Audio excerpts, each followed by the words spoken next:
قسم کھا رہے ہیں اس سے دن کی ابتدا ہوتی ہے، اور یہ 10 راتوں کی اللہ تعالیٰ قسم کھا رہے ہیں۔ یہ 10 راتیں بہت قیمتی ہیں کہ ان 10 راتوں میں کوئی آدمی جو عمل کرے، باقی سال کے دنوں میں جو عبادات اور عمل کرے گا، اس وقت میں عمل کیا جانا وہ سب سے بہتر ہے۔ اس زمانے میں عمل کے برابر زندگی کا کوئی عمل نہیں ہو سکتا۔ صحابہ کرام نے کہا یا رسول اللہ جہاد بھی نہیں؟ کہا نہیں، مگر یہ کہ ایک آدمی اللہ کے راستے میں اپنی جان اور مال کو اللہ کے راستے میں لے کر جائے اور جان بھی لگا دے اور مال بھی لگا دے۔ تو یہ جو ہے یہ 10 راتیں اس کے اللہ نے قسم کھائی، اور یہ بہت قیمتی راتیں، اور ابراہیم علیہ السلام کی یاد دلاتی کہ دیکھو ابراہیم علیہ السلام کا سب سے پہلا امتحان ان کی جان کے بارے میں آگے آیا تو انہوں نے اپنے آپ کو پیش کر دیا۔ قوم اور نمرود نے آگ ایندھن جمع کیا ہوا ہے اور آگ کا ایک سمندر ہے، اور ابراہیم علیہ السلام کو رسیوں سے باندھ کر منجنیق میں بٹھایا ہوا ہے، اور منجنیق کے ذریعے آگ کے بیچ میں جائیں، کیونکہ لوگ تو آگ کے قریب ہو کر پھینکیں گے تو کنارے پر، اور وہ چاہتے تھے آگ کے بیچ میں جائیں۔ اللہ نے بھی ان کو ڈھیل دی، اللہ تعالیٰ بڑے حلم والے ہیں، تو انہوں نے منجنیق کے ذریعے ابراہیم علیہ السلام کو آگ میں ڈالنے کا ارادہ کیا۔ منجنیق میں بیٹھے ہوئے ہیں، بندھے ہوئے، کہتے آسمانوں میں فرشتوں میں کھلبلی مچی، اے اللہ تیرا خلیل آگ میں ڈالا جا رہا ہے۔ اللہ نے فرمایا چلے جاؤ، اگر وہ تم سے مدد مانگے تو مدد کرو۔ وہ سارے فرشتے آ گئے اور عرض کیا، جبرائیل علیہ السلام آئے، یہ ہوا کا فرشتہ ہے، آپ حکم دیں تو یہ ہوا کو آپ کی طرف سے چلا کر، وہ پہاڑوں پہ پہاڑی علاقہ تھا اور نمرود کا محل تھا، نیچے وادی میں آگ جل رہی ہے، ادھر ابراہیم علیہ السلام جو اللہ کے خلیل ہیں، اپنی قوم کے ہمدرد خیر خواہ ہیں، اور ان کو اللہ کی طرف اور جنت کے راستے کی طرف بلا رہے ہیں، لیکن قوم اپنی نادانی اور پاگل پن کی وجہ سے ابراہیم علیہ السلام کی مخالفت، اور ایسی مخالفت کے آگ میں ڈالنے کے لیے، تو فرشتے جب آئے تو اے ابراہیم الک حاجہ، کوئی حاجت ہے جو ہم پوری کریں؟ فرمایا اما الیکم فلا، مجھے حاجت تو ہے لیکن تمہاری طرف نہیں، میری احتیاج میرے اللہ کی طرف ہے، اور اللہ میرے حال کو جانتا ہے، اور اللہ کا میرے حال کو جاننا یہ میرے لیے کافی ہے کہ جو کچھ پیش آ رہا ہے یہ اللہ کے امر کو اور اللہ کی طرف سے دی ہوئی ذمہ داری کو پورا کرنے کے راستے میں، علمہ بحالی یغنینی عن سوالی، اللہ کو پتہ ہے۔ حدیث میں آتے ہیں جو آخری بات ابراہیم علیہ السلام کی زبان پر آئی وہ یہ تھی حسبی اللہ، کہ میرے لیے کون کافی ہے؟ اللہ کافی ہے۔ نعم الوکیل، اللہ بہترین کارساز ہے۔ حسبی اللہ نعم الوکیل، نعم المولا، اللہ ہی بہترین کام کرنے والے ہیں، ونعم النصیر، اللہ ہی سب سے زیادہ اچھی مدد کرنے والے۔ تو یہ نہیں ہوا کہ ہوا کے ذریعے آگ کو اڑا دیا گیا یا آگ کو بجھا دیا گیا، اللہ نے بھی اپنی کیسی قدرت کا اظہار کیا کہ آگ ہوتے ہوئے اور ہر چیز کو جلانے والا ہوتے ہوئے ابراہیم علیہ السلام کے لیے اللہ نے اس آگ کو ٹھنڈا کر دیا، اور ایسا ٹھنڈا جس میں لذت ہو، راحت ہو۔ روایات میں آتا ہے کہ وہاں چشمہ بھی ایک آگ میں اللہ نے جاری کر دیا، اور ایک درخت بھی کہتے انار کا درخت اگایا۔ 40 دن ابراہیم علیہ السلام کے اس آگ میں گزرے۔ پوچھا گیا اے ابراہیم تم نے آگ میں وقت گزارا تو کیسا وقت گزرا؟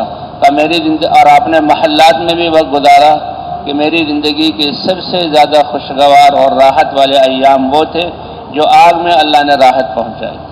تو اللہ تو قادر مطلق ہے، تو اللہ فرما رہے ہیں کہ ہم نے ابراہیم کو بہت سے امتحانات سے گزارا، اور ہر امتحان میں ابراہیم علیہ السلام پاس ہوئے، اور پھر اللہ کی طرف سے یہ اعزاز ملا انی جاعلک للناس اماما۔ یہ تو اپنی ذات کے بارے میں تھا کہ ابراہیم علیہ السلام کی عمر 90 سال تھی، اور آپ کی بیوی تھی سارا، آپ کی خاندانی بیوی، لیکن ان سے کوئی اولاد نہیں ہوئی۔ پھر حاجر علیہ السلام ایک شاہی جو ہے محلات سے ملی، حاجر علیہ السلام آپ کی بیوی، اور بالکل جوان، اور ان سے اللہ تعالیٰ نے اسماعیل علیہ السلام جیسا بیٹا دیا.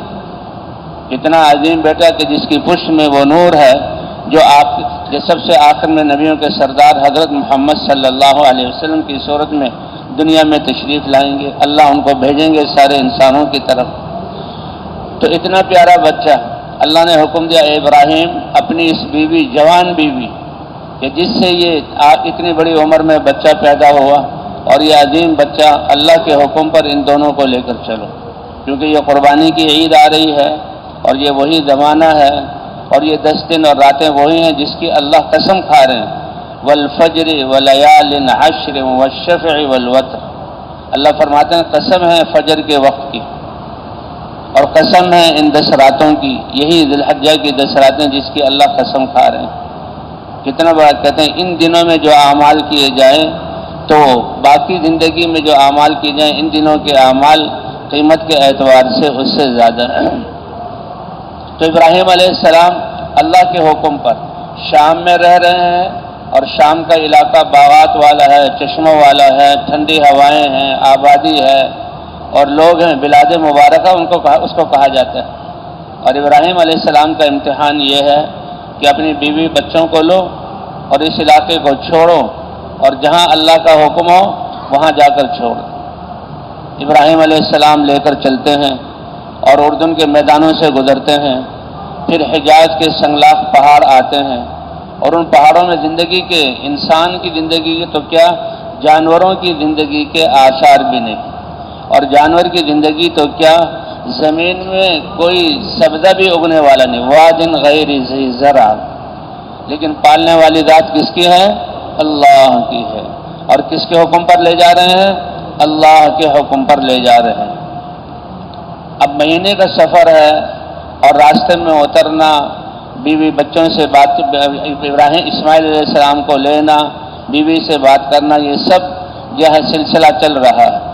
لیکن جب ابراہیم علیہ السلام اس جگہ پر پہنچتے ہیں جہاں اللہ کا حکم تھا کہ اپنی بیوی بچوں کو چھوڑ دو، تو جہاں ایک وادی تھی، چاروں طرف پہاڑ تھے اور ایک ٹیلا تھا، تو کہا یہاں رک جاؤ اور اپنے بچے کو یہاں اور بیوی کو چھوڑ دو.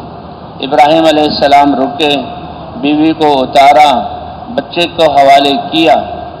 تو بیوی کو احساس ہو گیا کہ پہلے جہاں کہیں بھی اترے ہیں تو ساتھ اترے اور کھانا پینا اور آرام کرنا ساتھ تھا، لیکن یہاں اتار دیا. بلکہ وہ جو تھیلا تھا جس میں کھجوریں تھیں وہ بھی دے دی اور مشکیزہ تھا جس میں پانی تھا وہ بھی دے دیا اور اتر نہیں رہے اور بلکہ سواری کے رخ کو واپسی کی طرف پھیر لیا.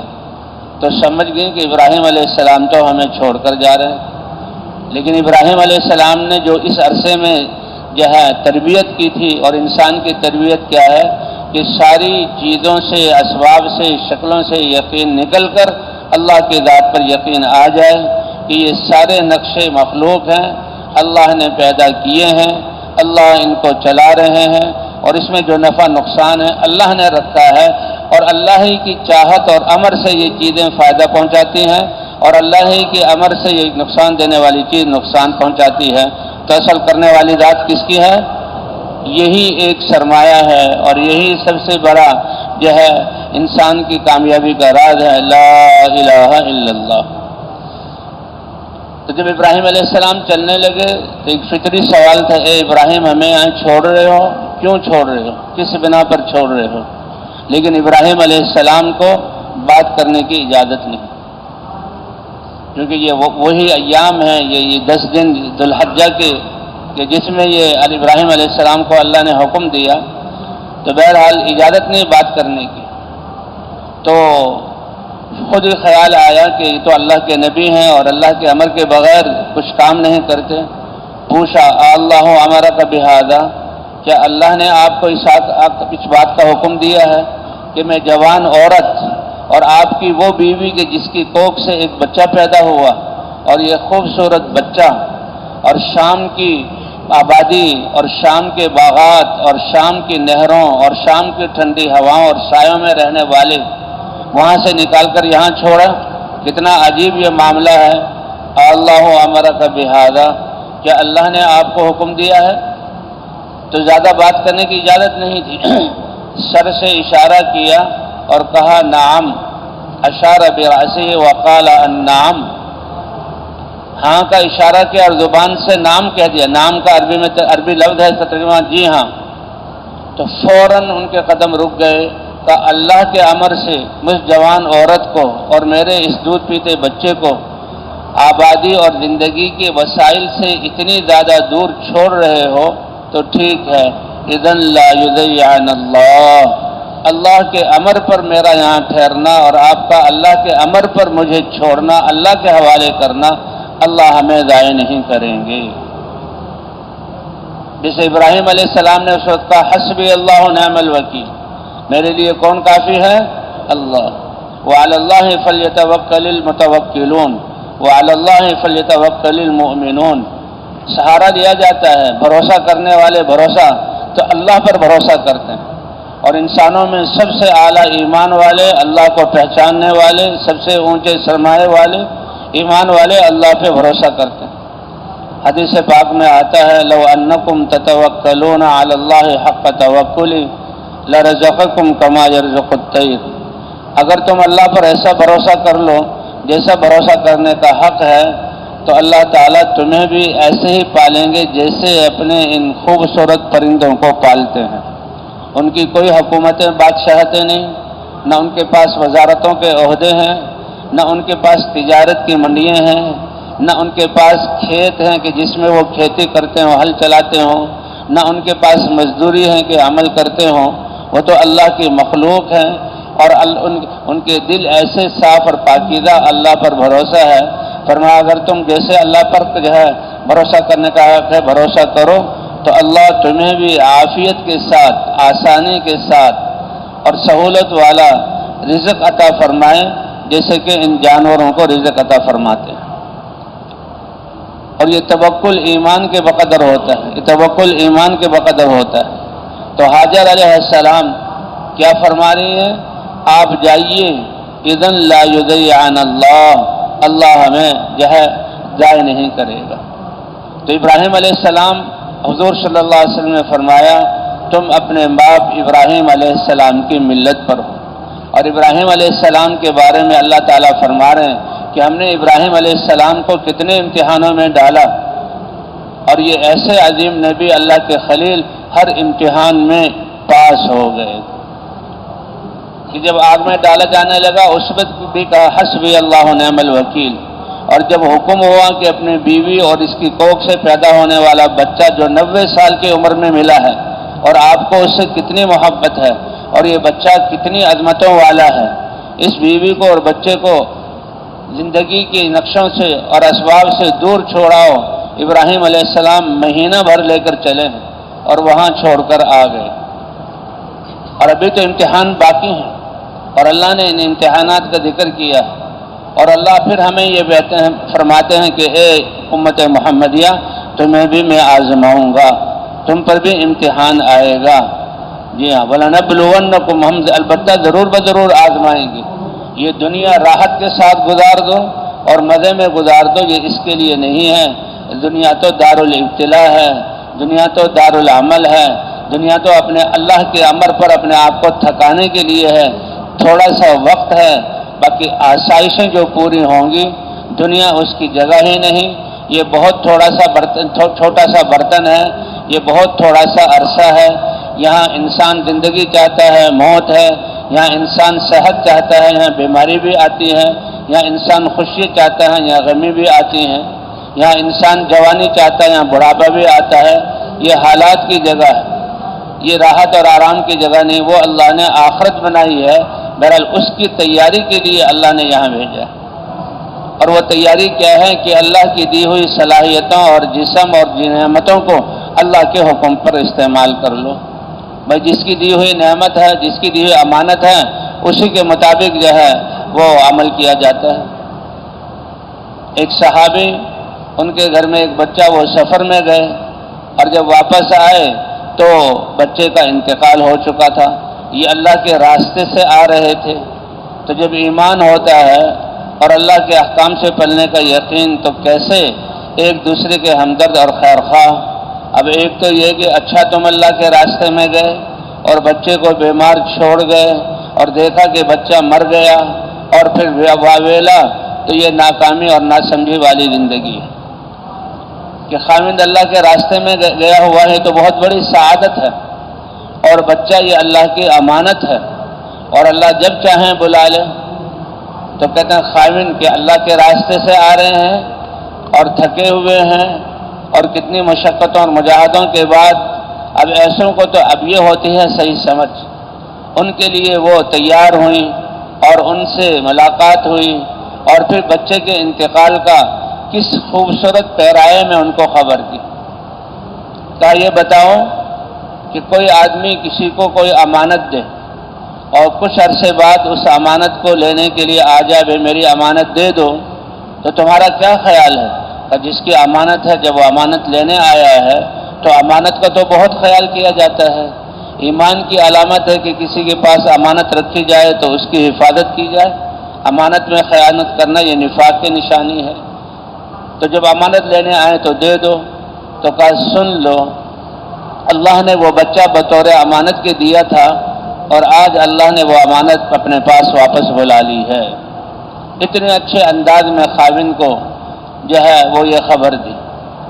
تو اس لیے بھائی اللہ تعالیٰ نے یہ ہمیں یہاں امتحان کے لیے، بہرحال حضرت ابراہیم علیہ السلام، اللہ فرماتے ہیں کتنے امتحانات سے ہم نے ان کو گزارا۔ اپنی جان کے بارے میں کہ جان آگ میں جلے گی پیش کر دیا، اور حسبی اللہ و نعم الوکیل، اور اللہ نے اس کا بدلہ اپنی قدرت کا کیا اظہار کیا، رہتی دنیا تک یہ مثال کہ یہ آگ میں اللہ نے حفاظت کی ابراہیم علیہ السلام کی۔ جن رسیوں سے ابراہیم علیہ السلام بندھے ہوئے تھے اور ان کو منجنیق کے ذریعے آگ کے بیچ میں ڈالا تھا، کہ آگ کے بیچ میں، تو وہ اس آگ نے ان رسیوں کو جلا دیا، اور ابراہیم علیہ السلام کے کپڑوں میں سے کپڑے کا کوئی دھاگا اور جسم میں سے کسی بال کو نہیں جلایا۔ روایت میں آتا ہے کہ نمرود جس نے ابراہیم علیہ السلام کی دعوت اور ایمان کو روکنے کے لیے تدبیر کی تھی، اس کی بیوی حیران ہو گئی، اس کی بیٹی حیران ہو گئی، اور اس نے کہا اے ابراہیم یہ آگ تمہیں جلا نہیں رہی؟ کہا جی ہم آگ نہیں جلا رہی۔ کہا یہ ہر ایک کو نہیں جلائے گی؟ کہا نہیں، کہ جو بھی آج لا الہ الا اللہ کہہ کر اللہ کا یقین کر لے گا تو اللہ یہ آگ اس کو بھی نقصان نہیں پہنچائے گی۔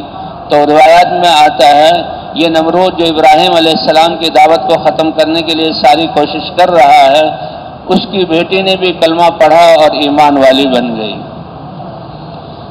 تو اس لیے بھئی یہ دنیا تھوڑی سی وقت کی زندگی ہے، اور اللہ نے امتحان کے لیے اسی نسبت سے کہ یہ بقرہ عید اسی چیز کو یاد دلاتی، اور یہ 10 راتیں والفجر ولیال عشر، یہ 10 راتیں جو اس ذوالحجہ کی ہیں یہ بہت قیمتی راتیں ہیں۔ اللہ قسم کھا رہے ہیں فجر کی رات کی اور ان 10 راتوں کی۔ یہ 10 رات اور 10 دن ہیں، ان میں جو اعمال کیے جائیں اس کی قیمت بہت زیادہ ہوتی ہے بنسبت دوسرے زمانے میں ان اعمال کو کیا جائے۔ تو حضور صلی اللہ علیہ وسلم سے پوچھا گیا اے اللہ کے رسول، ان وقت میں جو ہے عمل ہے، کیا جہاد آدمی کرتا ہے اللہ کے راستے میں جاتا ہے وہ بھی اس وقت میں ان اعمال کے برابر بھی کہ نہیں، سوائے اس انسان کے جو جہاد کے لیے اپنے جان اور مال کو لے کر نکلے اور اللہ کے راستے میں جائے اور جان اور مال بھی لگا دے اور جان بھی لگا دے۔ تو اس لیے بھائی یہ زندگی کا وقت بہت قیمتی ہے، اور یہ ایک تیاری کے لیے ہے، امتحان کے لیے ہے۔ اللہ کے رسول صلی اللہ علیہ وسلم فرماتے ہیں کہ تم اپنے باپ ابراہیم علیہ السلام کی ملت پر ہو، کہ جنہوں نے اللہ کے دین کے لیے سب کچھ، اپنی جان کو بھی قربانی کے لیے پیش کیا، اپنی نسل کو بھی قربانی کے لیے پیش کیا، اور سب کچھ اللہ کے دین کے لیے لگا دیا۔ وَإِذِ ابْتَلَىٰ إِبْرَاهِيمَ رَبُّهُ بِكَلِمَاتٍ فَأَتَمَّهُنَّ۔ تو ایک تو یہ تھا کہ حاجر علیہ السلام اور یہ بچہ اتنا قیمتی، ان دونوں کو ایسی وادی میں چھوڑ دو جہاں پلنے کے اسباب کوئی نہیں۔ وہ تو حاجر علیہ السلام کی ایمان کی بنیاد پر جب یہ کہا کہ اذن لا یضیعن اللہ، آپ ہمیں اللہ کے حکم پر چھوڑ کر جا رہے ہو، اللہ کا حکم ہمارے لیے کافی ہے، اور مجھے یقین ہے کہ اللہ ضائع نہیں کریں گے۔ اور واقعی امتحان تو آئے گا، مشقت تو آئے گی، لیکن اللہ ضائع نہیں کریں گے۔ اب کیسا امتحان کہ دیکھ رہی ہیں کہ سینکڑوں میلوں تک کوئی آبادی نہیں، کوئی انسان نہیں، اور زندگی کی کوئی آثار نہیں، اور اتنے پیارے شوہر اللہ کے خلیل اپنے اس جوان بیوی کو اور چاند جیسے اس بچے کو چھوڑ کر جا رہے ہیں، لیکن اطمینان سے وہاں بیٹھ گئی۔ اور ابراہیم علیہ السلام واپس چلے گئے، جھونپڑا تک بھی نہیں بنایا، سایہ دار کوئی جگہ بھی نہیں، بس ایک ٹیلا تھا وہاں دے کر چلے گئے۔ اب یہ اللہ کے امر کی بنیاد پر اللہ کے پر بھروسہ کرتے ہوئے اس عورت کے صبح اور شام اور دوپہر گزر رہے ہیں، دن اور رات گزر رہے ہیں، موسم بدل رہے ہیں، ہوائیں چل رہی ہیں، اور یہ وقت گزر رہا، اکیلی اللہ کی بندی اور دودھ پیتا بچہ۔ تو ابھی تو جہاں تھیلے میں کچھ کھجوریں ہیں یہ کھائیں گی، اس سے اللہ سینے میں دودھ بنائیں گے اور بچے کو پلا دیں گی۔ مشکیزے میں پانی ہے، ابھی تو یہ پانی ہے، کب تک چلے گا؟ یہ پانی پئیں گی، اس سے پیاس دور ہوگی، اور بچہ دودھ پیے گا تو اس کی پیاس بھی دور ہوگی، لیکن کب تک یہ چلے؟ وہ ختم ہو رہا ہے، اور اللہ کی طرف سے نظام چل رہا ہے۔ اللہ چاہتے تو اس کھجوروں میں اتنی برکتیں دے دیتے کہ کھجوریں ختم ہی نہ ہوتی، اور اللہ نے ایسا کیا، لیکن یہ امتحان ہے۔ اللہ چاہتے تو پانی کو ختم نہ ہونے دیتے، پانی بھی چلتا رہتا، اللہ کے امر پر رکی ہیں، لیکن اللہ نے اپنی قدرت کو ظاہر کرنا کہ حج کے لیے جو جاتے ہیں، اللہ حج کے لیے بلاتے ہیں تو اپنی اس بندی کی دین کے لیے، اللہ کے امر کے لیے قربانی، یہ چیزیں اللہ سامنے لاتے ہیں کہ تم ابراہیم علیہ السلام کی اتباع کرو اور ایسے قربانی کرو۔ لن ینال اللہ لحومها ولا دماؤها ولکن ینالہ التقوی منکم، یہ جانور جو تم ذبح کرتے ہو اور اس کا خون جو بہاتے ہو، اللہ کو نہ ان کے گوشت کی ضرورت ہے اور نہ ان کے خون کی۔ تم جانور ذبح کر رہے ہو، قربانی دے رہے ہو اور خون بہا رہے ہو، لیکن اس میں جو اللہ کی محبت تمہارے دل میں ہے اور اللہ کی امر کی وجہ سے تم اپنی محبت کو قربان کر رہے ہو، اللہ کو یہ پہنچتا ہے۔ تو دونوں چیزیں ختم ہوئی، بھوک آنی شروع ہوئی، تو ماں کے سینے میں جب تک دودھ تھا بچے کو دودھ پلا رہی ہیں، لیکن وہ دودھ بھی خشک ہو گیا، اب خود بھی بھوکی ہیں پہلے سے کہ پانی اور کھجوریں ختم ہو چکی، اور اب بچہ بھی بھوکا ہے، اور بچہ بھی کیسا پیارا بچہ ہے، بچہ بھوکا ہوا رویا ہوگا اور ہاتھ پاؤں مارے ہوں گے، حتیٰ کہ یہاں یہ حالت پہنچ گئی کہ بھوک اور کمزوری کی وجہ سے بچے کا جسم اینٹھنے لگا اور وہ سخت تکلیف میں ایڑیاں رگڑنے لگا، اور اللہ بھی دیکھ رہے ہیں، اللہ بھی دیکھ رہے ہیں۔ تو بھئی یہ قربانی اللہ کو مطلوب ہے، اللہ دیکھ رہے ہیں کہ کیسی عظیم عورت اللہ کی بندی اور اللہ پر ایمان والی، اور اس بات کو اس انسانیت کے سامنے لایا گیا کہ اے انسانوں، جو کچھ تمہیں اللہ نے دیا ہے تم امتحان میں ہو، اور جب اللہ کی طرف سے مطالبہ ہو تو ان سب کو لگا دو، اللہ کے لیے لگا دو، اللہ تمہیں ضائع نہیں کریں گے۔ ظاہری طور پر اب جب دیکھا بچہ وہ تڑپ رہا ہے اور ایڑیاں رگڑ رہا ہے، تو صفا اور مروہ، دائیں طرف صفا پہاڑ ہے کہ اس چھوٹا سا پہاڑ تھا بڑے پہاڑوں کے بیچ میں، اس پر چڑھی۔ کس لیے چڑھی؟ کہ ہو سکتا ہے کوئی قافلہ دروں میں سے اور وادیوں میں سے گزرتا ہوا نظر آ جائے اور میں اپنے دوپٹے سے اشارہ کروں تو ایک بے بس عورت کی وہ مدد کر جائیں، کچھ پانی اور کھانے کی چیزیں دے دیں۔ لیکن اللہ نے اپنی قدرت کو ظاہر کرنا تھا، اور ان اداؤں کو اللہ تعالیٰ نے قیامت تک زندہ رکھنا تھا کہ جو اللہ کے لیے قربانی کرتا ہے اللہ اسے ضائع نہیں کرتے۔ تو یہ صفا پہاڑ، مروہ پہاڑ، صفا پہاڑ کو چاروں طرف دیکھا، کچھ نظر نہ آیا، پھر نیچے اتر کر دوسری طرف بائیں طرف وہ مروہ پہاڑ تھا کہ اس پر چڑھ کر دیکھو وہاں سے کوئی قافلہ گزر رہا ہو اور اشارہ کر کے ان سے کوئی پانی اور کھانے پینے کی چیزیں لے لوں، وہاں چڑھی۔ راستے میں ایک وادی آتی تھی، صفا پہاڑ سے نیچے اتنی چلی، وادی میں جب گئیں تو نظر بچے کی طرف ہے کہ بچے کو کچھ نہ ہو جائے، ایسی بالکل آخری حالت، اور یہ سب کچھ اللہ اپنی بندی پر لا رہے ہیں انسانیت کو بتلانے کے لیے۔ جب بچہ نظروں سے غائب ہوا تو دوڑ پڑی، اور جب مروہ کی طرف اوپر چڑھی تو دوڑنا چھوڑ دیا، پھر مروہ پر چڑھی۔ اللہ کو یہ چلنا اتنا پسند آیا، 7 چکر لگائے، صفا سے مروہ ایک، مروہ سے صفا یہ دوسرا، اور صفا سے پھر مروہ یہ تیسرا، اور اس وادی کے اندر دوڑنا، یہ اللہ کو اتنا پسند آیا کہ اے ہاجر، اے میری بندی، میرے امر کی وجہ سے تمہیں اس طرح دوڑنا پڑا، تمہاری اس سنت کو وہ بڑی امت جو میرے نبی حضرت محمد صلی اللہ علیہ وسلم کی امت ہوگی، اس امت کے میں اس سنت کو میں زندہ کروں گا، اور قیامت تک اس کے حج کرنے والے ان کا حج کامل نہیں ہوگا جب تک کہ صفا پہاڑ پر نہ چڑھیں اور صفا سے پھر اس وادی میں نہ دوڑیں اور مروہ تک آئیں۔ تم نے 7 چکر لگائے تو وہ بھی اسی طرح 7 چکر لگائیں گے۔ کتنی بڑی بات ہے۔ تو اللہ تعالیٰ فرما رہے ہیں کہ یہ دنیا امتحان کی جگہ ہے، ہم نے اپنے خلیل کو آزمایا، ان کی جان کے بارے میں تو اپنی جان کو پیش کر دیا، پھر اللہ نے حفاظت کی، اور ان کو پھر آزمایا اپنی بیوی اور بچے خاندان کے بارے میں، اس میں بھی ابراہیم علیہ السلام یہ لے کر گئے اور وادی غیر ذی زرع بلاد شام سے 1000 کلومیٹر دور اور زندگی کے اسباب سے سینکڑوں میل دور، اور ایک عورت ذات، اور ایک دن 2 دن کی بات نہیں، سال ہا سال 12 سال تک تو ابراہیم علیہ السلام ہاجر علیہ السلام نے اسماعیل علیہ السلام کی تربیت کی۔ پھر اس سے بڑا اگلا حکم ہوا، اے ابراہیم، تمہیں جب آگ میں ڈالا جانے لگا تم نے پیش کر دیا اور آگ میں ڈال دیے گئے، اس میں بھی تم پاس ہو گئے، اور ہم نے تمہارے لیے آگ کو ٹھنڈا اور سلامتی والا بنایا ہے۔ پھر تمہیں حکم دیا گیا کہ اپنی اس جوان بیوی اور اس کے دودھ پیتے بچے کو جو 95 یا 90 سال کی عمر میں بچہ ملا، ان کو بھی جو ہے دور چھوڑ کر آؤ، اور ایسی جگہ چھوڑ کر آؤ کہ زندگی کے کوئی اسباب نہیں۔ وہ تو ہم نے اپنی بندی ہاجر علیہ السلام کی ایمان کی بنیاد پر ان کو ہم نے پالا ہے اور ان کی زندگی کو چلایا، اور اسی پر آب زمزم دیا ہے، اور اسی پر پھر بیت اللہ بنا ہے۔ تو تم اس امتحان میں بھی پاس ہو۔ اس عورت نے اس بچے کی تربیت کی، 1-2 دفعہ بیچ میں آئے اور پھر چلے گئے، بلکہ بعض دفعہ آئے اور ابراہیم علیہ السلام کو اترنے کی اجازت نہیں، آئے ہیں اور سواری پر کھڑے رہے۔ ہاجر علیہ السلام نے ان کے پاؤں سے گرد و غبار کو اپنے دوپٹے سے دور کیا اور کچھ تھوڑی بات چیت کی، اور پھر حکما کہ بس ملو اور واپس چلے جاؤ۔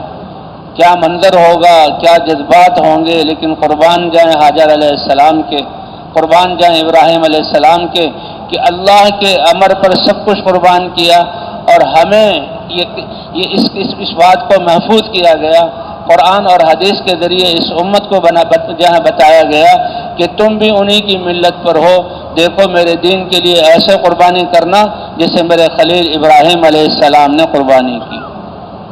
نہ جوان بیوی یہ آڑے آئے اللہ کے امر کو پورا کرنے سے، نہ یہ بچہ اکلوتا یہ آڑے آئے، بلکہ بیوی اور بچوں کو اللہ کے دین کے لیے اللہ کے امر پر ایسی جگہ چھوڑ دینا اور بچے کو اس حال میں چھوڑ دینا۔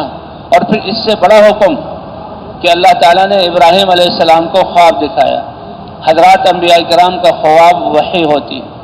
ایک دن خواب دیکھا کہ خواب میں چھری سے اپنے بچے کو ذبح کر رہے ہیں، پھر دوسرے دن خواب دیکھا، پھر تیسرے دن۔ یہ تو اللہ کا امر ہے، اللہ نے حکم دیا تھا تو وادی غیر ذی زرع میں چھوڑ آئے۔ اس بیوی نے اس بچے کو پالا، 12-13 سال عمر ہو گئی، اب اللہ کا حکم تو یہ جو ہے ذی الحجہ کا مہینہ، یہ 10 راتیں اور یہ زمانہ ہمیں ابراہیم علیہ السلام کی قربانیوں کو یاد دلاتا ہے۔ اسی لیے اللہ قسم کھا رہے ہیں، قسم ہے فجر کے وقت کی اور قسم ہے ان 10 راتوں کی جو ذی الحجہ کی یہ 10 راتیں۔ یہ کہتے ہیں اس میں جو عبادت کی جاتی ہے، اس کے علاوہ باقی زمانے میں جو عبادت، اس زمانے کی عبادت اس سے کہیں افضل ہے۔ اس زمانے کی عبادت کے برابر کوئی عمل نہیں ہو سکتا۔ صحابہ کرام نے پوچھا یا رسول اللہ کوئی عمل بھی نہیں؟ کہا حتیٰ کہ انسان جہاد کرے، کہا نہیں، جانا اللہ کے راستے میں اور جہاد کرنا وہ بھی اس کے برابر نہیں، الا یہ کہ کوئی آدمی جان اور مال کو لے کر جہاد کے لیے جائے، مال بھی سارا لگا دے اور شہادت بھی پالے، وہ عمل اس کے برابر ہو سکتا ہے۔ تو اللہ نے یہ 10 راتیں ایسی عطا فرمائی ہیں عبادات کے لیے، اور پھر اللہ نے قربانی کا حکم دیا، اور یہ ابراہیم علیہ السلام کی سنت کو زندہ کرنے کے لیے۔ اب جو بڑا حکم ہوا کہ بچے کو ذبح کرو، کہ جو پالنے کا وقت ہے وہ تو عورت کے حوالے کیا، 1-2 دفعہ پوچھنے کے لیے گئے تھے، اور جب بچہ بڑا ہو گیا اور ماں کے دل میں اس کی محبت اور ماں کا سہارا، اللہ کا حکم کہ اس کے گلے پر چھری پھیر دو۔ ابراہیم علیہ السلام چھری لے کر آئے اور بیوی سے کہا کہ میرے بچے کو تیار کرو، دوست سے ملانے کے لیے لے جانا ہے، کیونکہ ابراہیم علیہ السلام کو اللہ نے اپنا خلیل بنایا تھا۔ خلیل کہتے ہیں دوست کو۔ ابراہیم خلیل اللہ، لا الہ الا اللہ، ابراہیم خلیل اللہ۔ اب بچے کو لے کر ماں سے دور، کہتے ہیں شیطان جو دھوکے باز ہے اور اللہ کے اوامر سے روکنے والا ہے، تو وہ شیطان بار بار آتا تھا ایک جو ہے بڑے آدمی کی ہیبت کی شکل میں، اور اسماعیل علیہ السلام کے سامنے آ کر ہاتھ سے اشارہ کرتا تھا کہ دیکھو تمہیں ذبح کرنے کے لیے لے جا رہے ہیں، یہ چھری ہے تمہارے پاس، کیا مطلب کہ تم بھاگ جاؤ یہاں سے۔ ابراہیم علیہ السلام، وہ اسماعیل ابا جان یہ ایک آدمی ہے جو مجھے نظر آ رہا ہے اور کہہ رہا ہے کہ تمہیں ذبح کرنے کے لیے لے جا رہے ہیں، تو ابراہیم علیہ السلام وہاں کنکری مارتے۔ یہ کنکری مارنا جو شیطان کا رمی جمارات، اس کا واقعہ یہ ہے، وہاں کنکری ماری اس کو، اور ابراہیم علیہ السلام نے کھڑا کیا اور کہا بیٹا میں اللہ کا خلیل، اللہ کا رسول، اور تم میرے اکلوتے اور چہیتے بیٹے، لیکن اللہ نے ایک بہت بڑا امر دیا ہے، مجھے خواب میں دکھلایا ہے، خواب میرا خواب یہ وہی اللہ کا حکم ہے، انی رأیت فی المنام انی اذبحک، مجھے خواب میں اللہ نے یہ دکھلایا ہے، میں دیکھ رہا ہوں کہ چھری سے تمہارے گلے کو کاٹ رہا ہوں، میں تمہیں ذبح کر رہا ہوں۔ اللہ اکبر۔ جیسے اس بچے کی ماں، جبکہ بچہ بولنے کے قابل نہیں تھا، دودھ پیتا تھا، وہ اللہ کے امر پر رک گئی اور اس نے ایمانی کلمہ کہا، اسی ایمان کی بنیاد پر اللہ نے ان کو اتنی بڑی عزت دی اور اپنی قدرت کا اظہار کیا۔ آپ جائیے، اللہ ہمیں ضائع نہیں کریں گے۔ آج اسی عورت کا بغیر کسی مدرسے کے، بغیر کسی کتابوں کے، بغیر کسی عمارت تو بہت بڑی بات ہے، بغیر کسی جھونپڑے کے اور بغیر کسی استاد کے، ایمان کی بنیاد پر ماں نے اس بچے کی ایسی تربیت کی اور اس کو سمجھایا بیٹا ہمارا سارا جسم، ہماری زندگی کے لمحات اور جو کچھ اللہ نے دیا وہ، حتیٰ کہ زندگی اور یہ گردن، یہ بھی اللہ کے لیے قربان کرنے کے واسطے ہے۔ یہ بچے کی پوری تربیت ہو چکی تھی، کوئی بحث مباحثہ نہیں ہوا، کوئی پش و پیش اور جو ہے کمی زیادتی نہیں ہوئی۔ بیٹے نے بھی خوش ہو کر اپنے باپ کو اتنے پیارے الفاظ، یا ابتی، اے پیارے ابا جان، آپ میرے ابا ہیں، میں آپ کا سعادت مند بیٹا ہوں، اللہ نے حکم دیا گردن کاٹنے کا، افعل ما تؤمر، جو آپ کو حکم دیا گیا آپ کر دیجئے، یعنی میری گردن کو تن سے کاٹ کر جدا کر دیجئے۔ تکلیف تو ہوگی، یہ نہیں کہ تکلیف نہیں ہوگی اس لیے میں تیار ہوں، تکلیف ہوگی، لیکن کیا ہے اللہ کے امر پر تکلیف کو برداشت کرنا، یہ کامیابی کی بنیاد ہے۔ ستجدنی انشاءاللہ من الصابرین، آپ مجھے اللہ نے چاہا تو صبر کرنے والوں میں سے پاؤ گے۔ اللہ اکبر۔ اور بچے نے مشورہ دیا کہ آپ اپنی آنکھوں میں پٹی باندھیں اور میری آنکھوں میں بھی پٹی باندھ دیں اور مجھے بدھی کے بل جہاں زمین پر ڈالیں، اور قرآن میں ہے وَتَلَّهُ لِلْجَبِينِ، یہ نہیں کہ منہ کے بل، یعنی چہرہ باپ کی طرف ہے ایسا نہیں، بلکہ چہرہ زمین کی طرف اور گدی باپ کی طرف، اور کہاں ذبح کیجیے، ہاں وَتَلَّهُ لِلْجَبِينِ، لیکن آنکھوں پہ پٹی بندھی ہوئی تھی، دیکھا کہ چھری چلی اور گردن کٹی اور خون کی فوار ان کے ہاتھوں کو لگی۔ اس امر کو پورا کر ابراہیم علیہ السلام کو اطمینان کہ تھا تو بہت مشکل امر، لیکن اللہ کا امر تھا، یہ اللہ کا امر پورا ہو گیا۔ لیکن اے ابراہیم، جب تم اللہ کے امر پر قربانی کرنے والے ہو، اللہ قربانی کرنے کا حکم تو دیتے ہیں لیکن قربان ہونے نہیں دیتے۔ باپ تو یہ سمجھ رہے ہیں کہ گردن کٹ گئی، لیکن جب پٹی کھولی تو دیکھا جنت سے اتارا ہوا مینڈا وہ چھری کے نیچے ہے، اور سامنے جبرائیل علیہ السلام کھڑے ہوئے ہیں، اور جبرائیل علیہ السلام کے ساتھ یہ چاند جیسا بیٹا اسماعیل کھڑا ہوا ہے، اور جبرائیل علیہ السلام خوشخبری دے رہے ہیں، اے ابراہیم مبارکباد ہو کہ اس امتحان میں بھی تم نے تو چھری پھیر دی اور تمہارے یہاں علم کے اعتبار سے گردن کٹ چکی، لیکن اللہ تعالیٰ قربانی کی صورت تو پیش کرتے ہیں لیکن قربان نہیں ہونے دیتے۔ اور اللہ کی طرف سے کیا ہوا، انی جاعلک للناس اماما۔ پھر اللہ نے کتنا بڑا کام لیا کہ باپ اور بیٹے کے ذریعے سے اللہ تعالیٰ نے جو ہے بیت اللہ بنوایا، بیت اللہ بنوایا، اللہ کا گھر۔ ان اول بیت وضع للناس للذی ببکۃ مبارکا وہدی، یہ برکت والی جگہ اور ہدایت کی جگہ ہے، اللہ تعالیٰ نے بیت اللہ بنوایا۔ ابراہیم علیہ السلام نے بیوی اور بچے کو قربان کیا اور اللہ نے وہاں قیامت تک کروڑا کروڑ اربا ارب انسانوں کے پلنے کی آب زمزم بھی دیا، اور باوجود اس کے کہ وہاں کوئی زراعت نہیں ہوتی، لیکن قیامت تک آنے والے اربا ارب حاجیوں کے لیے پوری دنیا سے ان کے لیے پھل، تازہ پھل اور غذائیں اللہ نے ان کی قربانی پر اس کا انتظام کیا۔ تو یہ قربانی والی عید ہے، اور اللہ تعالیٰ نے ہمیں امتحان ہی کے لیے پیدا کیا، اور اس میں ابراہیم علیہ السلام، اس لیے حضور صلی اللہ علیہ وسلم نے فرمایا کہ تم اپنے دادا ابراہیم علیہ السلام کی ملت پر ہو، کہ جان کی قربانی کا وقت آیا، ابراہیم علیہ السلام نے پیش کر دی، لیکن اللہ نے جان کو قربان نہیں ہونے دیا، بلکہ کیسی بڑی عزت عطا فرمائی۔ نمرود کی تدبیر کو کیسے اللہ نے خاک میں ملایا، اور نمرود کے گھر میں ایک روایت کے مطابق اس کی بیٹی کلمہ پڑھے، اس نے کلمہ پڑھا، اور باپ کے دین کو اس نے، باپ کے جو ہے غلط طریقے کا اور اس کی الوہیت کا اس نے انکار کیا، اور اس نے بھی کہا لا الہ الا اللہ ابراہیم خلیل اللہ۔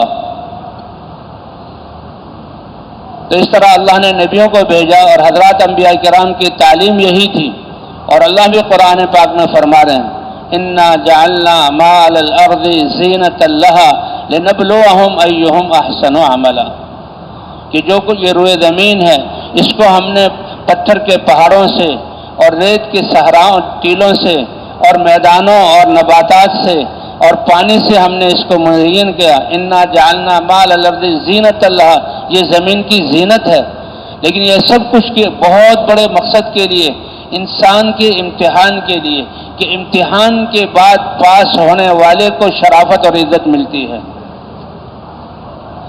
یا امتحان کے بعد، جی ہاں، لنبلوہم ایہم احسن عملا، اور امتحان کیا ہے کہ دل کا یقین ٹھیک ہو جائے اور جسم کے اعضاء کا استعمال ٹھیک ہو جائے۔ اس لیے فرمایا ان اللہ لا ينظر الى صورکم ولا الى اموالکم ولکن ينظر الى قلوبکم واعمالکم، اللہ تمہاری شکلوں کو نہیں دیکھتی، یہ تو اللہ نے بنائی ہے، اور نہ تمہارے مالوں کو دیکھتے ہیں، یہ نظام چلانے کے لیے مال کی تقسیم یہ اللہ نے کی ہے، اور مال پر انسان کی کامیابی کا دار و مدار نہیں، کامیابی تو انسان کے اندر کی مایا ہے، اور وہ کیا ہے کہ دل کا یقین ٹھیک ہو جائے اور اعضاء کا استعمال اللہ کے حکم کے مطابق ہو جائے۔ اس لیے نہ اللہ تمہاری شکلوں صورتوں کو دیکھتے ہیں، نہ اللہ تمہارے مالوں کو دیکھتے ہیں، لیکن تمہارے دل کے یقین کو اور جسم کے استعمال کو دیکھتے ہیں۔ یہی حضرات انبیاء کرام کی تعلیم تھی۔ حضرات انبیاء کرام علم لے کر آتے تھے اور دعوت کے ذریعے اللہ کی پہچان کرواتے، کیونکہ علم اس کے لیے طلب ضروری ہے۔ یہ علماء اپنے آپ کو طلبۃ العلم کہتے ہیں، اور اہل علم جن کی تعریف اللہ نے قرآن میں کی ہے، یہ اہل علم پہلے جو ہے طالب علم کے زمانے سے گزرتے ہیں، تو طلب ضروری ہے۔ اس طلب کے بعد اللہ یہ عطا فرماتے ہیں۔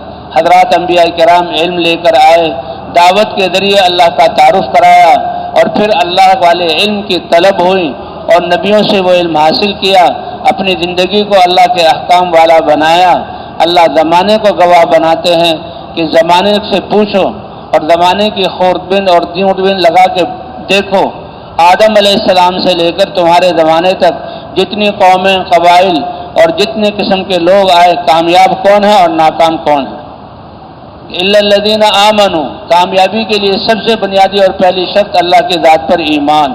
ایمان کتنی بڑی دولت ہے، اللہ کی ذات کا وحدانیت کا یقین، لا الہ الا اللہ سب سے بڑا علم ہے کائنات میں۔ علم کہتے ہیں کہ جس چیز کا علم جو ہے حاصل کرے وہ چیز کتنی قیمتی ہے، تو اللہ تو سب سے بڑے ہیں۔ اللہ کی معرفت، اللہ کے ایک ہونے کا یقین، اللہ کے احکام میں کامیابی کا یقین، سب سے بڑا علم یہ ہے۔ وَاعْلَمْ أَنَّهُ لَا إِلَٰهَ إِلَّا هُوَ، اور سب سے یہ قیمتی کلمہ ہے۔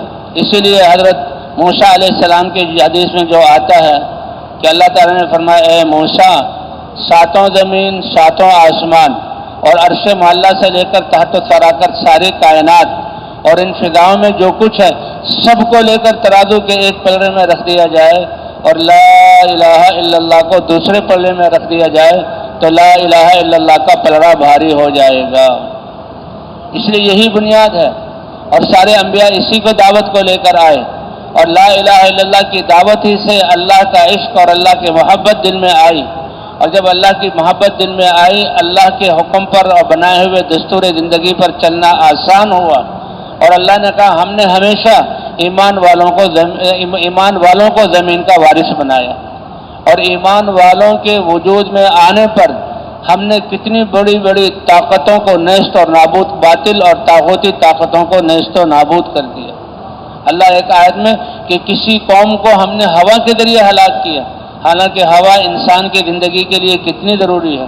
کسی قوم کو ہم نے پانی کے ذریعے ہلاک کیا، حالانکہ زمین اور جانور اور انسانوں کی آبادی جہاں پانی کے ذریعے ہے۔ یہ فائدہ مند چیزیں ہیں، لیکن جب انسان نافرمانی کرتا ہے نقصان والی بنا دیتے ہیں، کسی کو ہوا کے ذریعے، کسی کو پانی کے ذریعے، کسی کو زلزلے کے ذریعے، کسی کو فرشتے کی چیخ کے ذریعے، کہ انہوں نے نبیوں کی تعلیمات کو جھٹلایا اور اللہ کے احکام سے روگردانی کی۔ کامیاب لوگ کون ہوئے؟ ایمان والے اور اعمال صالحہ والے، اور اس سے آگے تواصی بالحق، ایک دوسرے کو حق کی وصیت کرنے والے۔ کہتے ہیں دعوت اللہ اور دین کی طرف بلانا، نیکی کا حکم، برائی سے روکنا، یہ اس امت کی امتیازی شان ہے۔ اللہ نے ختم نبوت کی وجہ سے اس امت کا فریضہ بنایا ہے، اور اس کے بارے میں پوچھ ہوگی، لیکن ایمانی غیرت اور اللہ کی محبت میں دوسرے لوگوں کو نافرمانیوں سے روکنا یہ پہلی امتوں کو بھی ذمہ داری تھی۔ یہ نہیں کہ خود ایمان اور اعمال والے بن کر چلتے رہیں اور آس پاس اللہ کی نافرمانی ہوتی رہے۔ جسے کوئی کہتا ہے میرے باپ کی شان میں کوئی گستاخی کرے گا تو میں اس کی جان لے لوں گا، میری بیوی اور میرے بچوں کے بارے میں کوئی گستاخی کرے گا تو ان کی محبت ایسی کہ اپنی جان دینے کے لیے، لڑنے مرنے کے لیے تیار۔ تو اللہ کی ذات تو وہ ہے کہ اللہ کی محبت اپنے خاندان اور اپنی جان سے بھی زیادہ قیمتی ہو۔ اللہ کی محبت کی غیرت میں اللہ کی نافرمانی کو یہ انسان برداشت نہ کر سکے۔ ان کی ذمہ داری تو نہیں تھی، لیکن اس غیرت کی وجہ سے اللہ کی نافرمانی سے روکنا اور نافرمانی کرنے والوں سے قطع تعلق کرنا یہ ان کے لیے ضروری تھا۔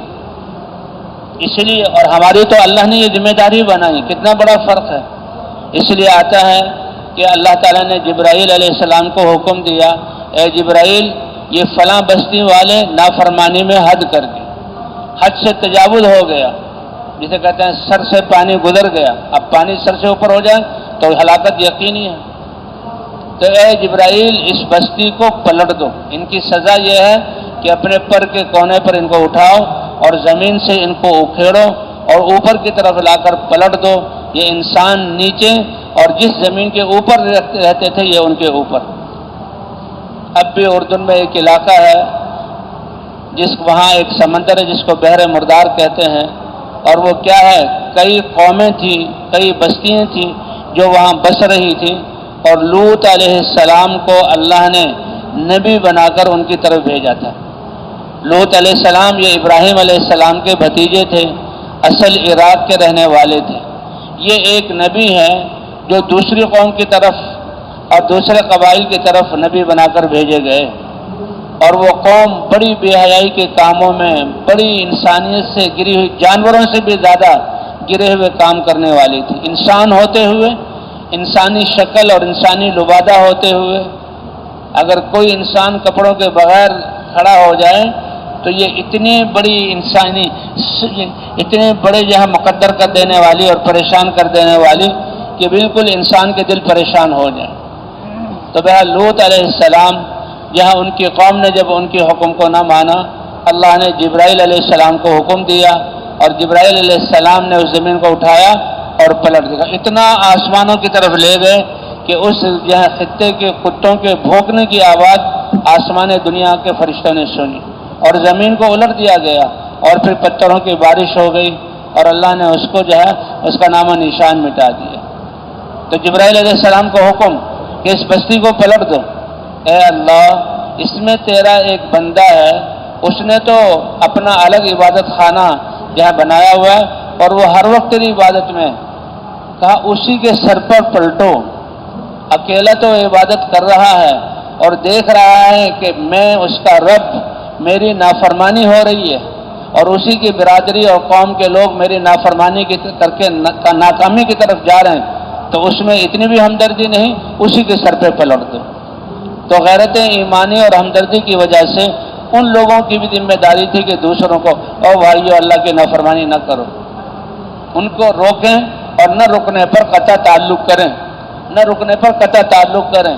بعض لوگ روکتے تھے لیکن دوستی ویسے ہی، اس لیے بھائی نافرمانوں سے اتنی تو ہمدردی ہو کہ یہ انسان اس کو نافرمانی سے نکالنا ہے، اور ان کو نکالنے کے لیے ہمدردی کا اظہار ہے، لیکن ان کی کفر اور ان کی عادات سے ہمارے دل میں نفرت ہونی چاہیے اور ان کے لیے کوشش ہونی چاہیے۔ دوستی لگانا، محبت کرنا یہ ایمان والوں کا کام نہیں، اور اللہ ضرور آزمائیں گے۔ ایک صحابی کا قصہ لکھا ہے کہ وہ تھک ہار کر دعوت اور جناب اللہ میدان جہاد تھک گھر آئے، اور گھر آ کر جہاں آرام کرنے کے لیے لیٹنے لگے، لیکن بیوی سے کہا کہ ایک پانی پلا دو۔ بیوی پانی لینے چلی گئی اور یہ آئے تو تھکے ہوئے تھے، چارپائی پر سو گئے۔ اب لیٹتے ہی آنکھ لگ گئی، تھکے ہوئے تو گہری نیند۔ وہ کہتے ہیں محبت، آداب محبت تمہیں خود ہی سکھا دے گی۔ تو یہ کوئی ایک دوسرے سے پوچھنے کی بات نہیں ہے، وہ تو جب محبت ہو تو آداب خود ہی آ جاتے ہیں۔ اب یہ بیوی ہے اور پانی لے کر سر پر آ گئی ہے۔ یہ قصہ بھی ہے اور بھی قصے ہیں کہ دیکھو یعنی آداب کیا ہیں۔ تو بیوی نے کہا خاوند گہری نیند میں چلا گیا ہے، اس کو اٹھاؤں گی تو اس کی نیند خراب ہوگی۔ یہ ہے تعلیم اور تربیت۔ تو پانی لے کر کھڑی رہی اور بہت دیر تک کھڑی رہی۔ رات کو جب ان کی آنکھ کروٹ بدلتے ہوئے آنکھ کھلی، آنکھ کھلتے ہی دیکھا بیوی اور پانی کا پیالہ لیے ہوئے ہاتھ میں، یعنی کہ پیالہ رکھ دوں اور پھر انتظار کروں، اٹھیں گے پھر بلائیں گے، پانی رکھا ہوگا۔ دیکھو کیسے اللہ باریک سمجھ عطا فرماتے کہ ان کو اٹھ کر دوبارہ کہنے کی اور پانی دوسری جگہ سے لانے کا انتظار بھی نہ کرنا پڑے۔ تو فوراً پانی پیش کر دیا۔ یہ بڑے خوش ہوئے کہ ایسی وفادار، ایسے محبت کرنے والی بیوی۔ تو کہا بیوی تم نے میری ایسی خدمت کی، آج مجھے اتنا خوش کیا کہ مانگو کیا مانگتی، جو تم مانگو گی وہ میں پورا کر دوں۔ اب وہ بھی ایمان والی اللہ کی ولیہ تھی۔ انہوں نے کہا اچھا تم اتنے خوش ہوئے ہو اور مجھ سے یہ وعدہ کر رہے ہو، تو ایسا ہے کہ مجھے طلاق دے دو، مجھے جدا کر دو۔ ارے یہ کیا کہہ رہی ہو، یہ تو محبت کی وجہ سے میں نے، اور آئندہ اچھی طرح ساتھ نبھانے کے لیے میں نے تم سے کہا تھا کہ مانگو کیا مانگتی ہو، اور تم طلاق مانگ رہی ہو۔ ایسی اچھی بیوی کو میں طلاق دے دوں، یہ کیسے ہو سکتا ہے؟ کہ نہیں تم نے جو وعدہ کیا تھا، کہ چلو اللہ کے رسول صلی اللہ علیہ وسلم کی جہاں خدمت میں جاتے ہیں، میں نے جو کہا مانگو میں دے دوں گا، تو میرے دل کے کسی کونے میں خیال میں بھی نہیں کہ تمہیں طلاق دوں، ایسی اچھی بیوی کو جدا کرنا۔ چلے وہ حضور صلی اللہ علیہ وسلم کی طرف، راستے میں ان صحابی کو ٹھوکر لگی، اور ٹھوکر لگنے کی وجہ سے ان کو زخم آیا اور خون نکلا۔ کہا چلو واپس، بس اب مجھے طلاق نہیں چاہیے۔ کہ اللہ کی بندی جب صحیح سالم تھا، ٹھیک تھا، اس وقت تم طلاق مانگ رہی ہو، اور جب چوٹ لگ گئی تو تم کہتے ہو کہ بس واپس چلو۔ اس نے کہا ہاں تمہارے ساتھ میں رہ رہی ہوں، بڑی اچھی زندگی گزر رہی ہے، تو مجھے شک ہوا کہ اللہ تو کہتے ہیں ہم نے امتحان کے لیے پیدا کیا اور ہم آزمائیں گے، کبھی بھوک بھیجیں گے، کبھی پیاس بھیجیں گے، کبھی اور تکلیف خوف بھیجیں گے، کبھی مالوں میں کمی ہوگی، تمہارے ہاں خوشی ہی خوشی ہے۔ اور اللہ فرماتے ہیں اے ایمان والو میں تمہیں آزماؤں گا۔ تو میں تو پریشان ہو گئی کہ کیا بات ہے، ایمان والوں کو تو اللہ تکلیفیں بھیجتے ہیں، تکلیفیں آ ہی نہیں رہی، اس لیے میں نے، لیکن جب تمہیں چوٹ لگی تو پتہ لگ گیا کہ نہیں تم ایمان والے ہو، اور یہ اللہ کی طرف سے آزمائش آئی ہے، اللہ کی طرف سے آزمائش آئی ہے۔ وَلَنَبْلُوَنَّكُمْ بِشَيْءٍ مِّنَ الْخَوْفِ وَالْجُوعِ وَنَقْصٍ مِّنَ الْأَمْوَالِ وَالْأَنفُسِ وَالثَّمَرَاتِ وَبَشِّرِ الصَّابِرِينَ۔ اسی طرح کا قرآن پاک میں قصہ لکھا ہے کہ ایک سمندر کے کنارے ایک قوم تھی، اور مچھلی شکار کرنا ان کا پیشہ تھا، اور مچھلی شکار کرتے تھے اور زندگی بالکل آرام سے۔ تو بھئی یہ زندگی، دنیا کی زندگی آرام سے گزرے، اللہ نے اس کے لیے نہیں بنائی، اس کے لیے تو ہمیں اپنے آپ کو یا تو اللہ کی طرف سے حالات آئیں اس پر صبر کریں، ورنہ اپنے آپ کو مجاہدے اور مشقتوں میں ڈالنا ہوگا۔ بیوی بچوں کو چھوڑ کر اللہ کے راستے میں نکلنا ہوگا، اللہ کے راستے کی غبار کو چھاننا ہوگا، اللہ کے راستے کی تھکن کو برداشت کرنا ہوگا، اللہ کے راستے کی بھوک اور پیاس کو برداشت کرنا ہوگا، لوگوں کی کڑوی کسیلی سہنی پڑے گی۔ یہ بہت بڑے اعزازات ہیں اور یہ بہت بڑی کامیابی اور سرمایہ ہے۔ اللہ نے دنیا میں پیدا ہی اسی لیے کیا۔ تو قرآن میں قصہ لکھا ہے، لوگ تھے، ایمان والے تھے، طاعت کی زندگی گزر رہی تھی اور مچھلی کا شکار، کہ جی بس دنیا کی زندگی ہماری راحت و آرام سے گزر جائے۔ نہیں، اللہ کے رسول نے منع فرمایا، اپنی سوچ اور دماغی صلاحیت اور اپنی جسمانی صلاحیتیں اور اللہ کی دی ہوئی مال کی نعمتیں اور عہدے، اس کو دنیا کی زندگی کو اچھا اور خوشگوار بنانے کے لیے خرچ نہ کرو، اس سے دنیا میں جو ہے خوشگوار نہ، اللہ کی عبادت میں اپنے آپ کو تھکاؤ تاکہ تمہاری یہ مشقت قیامت میں تمہارے رفع درجات کا سبب بنے۔ اے معاذ ایاک والتنعم، دنیا کی زندگی کو خوشگوار بنانے کے لیے اللہ کی دی ہوئی زندگی اور نعمتوں کو لگاؤ، اس سے اپنے آپ کو بچاؤ، کیونکہ اللہ نے اپنی عبادت کے لیے پیدا کیا۔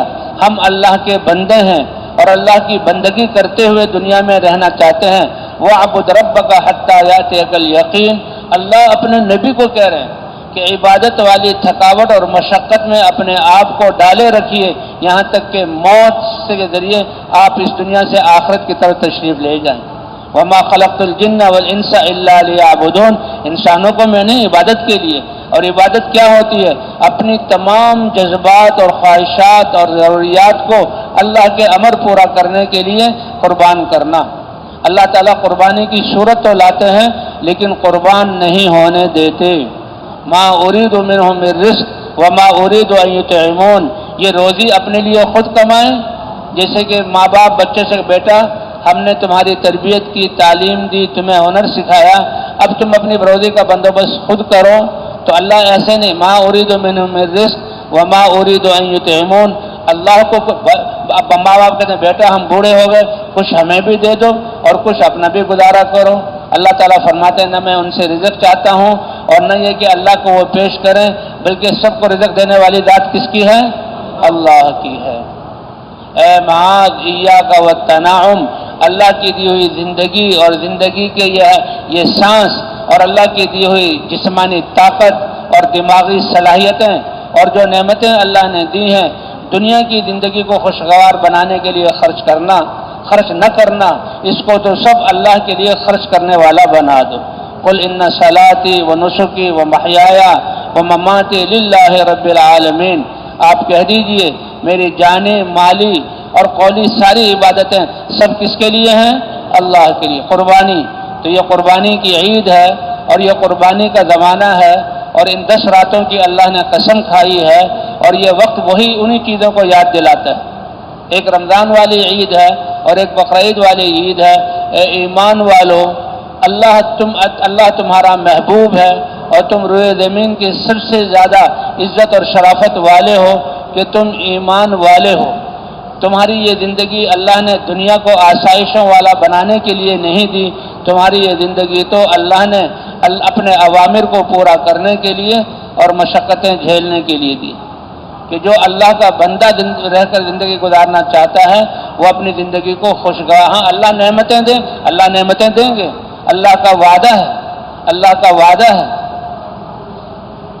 مدینے والے اسلام سے پہلے جو اوس و خزرج اور عرب تھے، ان کے چھوٹے چھوٹے کھیتوں کے اور باغات کے نقشے تھے اور وہ کھیتی باڑی کرتے تھے، لیکن مشقت والی زندگی تھی۔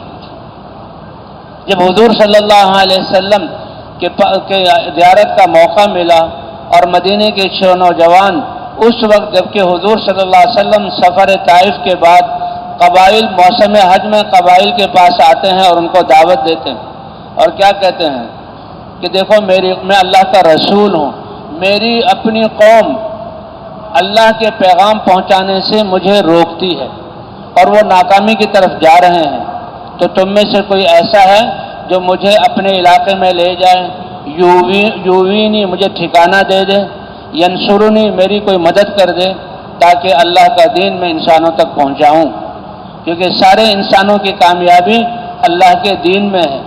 اور حضور صلی اللہ علیہ وسلم کو اتنا غم تھا کہ اللہ نے تسلی دی، لعلک باخع نفسک علی آثارہم ان لم یؤمنوا بہذا الحدیث اسفا، اے نبی کیا آپ ان کے غم میں اپنے آپ کو بھلا دیں گے، پگھلا دیں گے اگر وہ ایمان نہ لائیں؟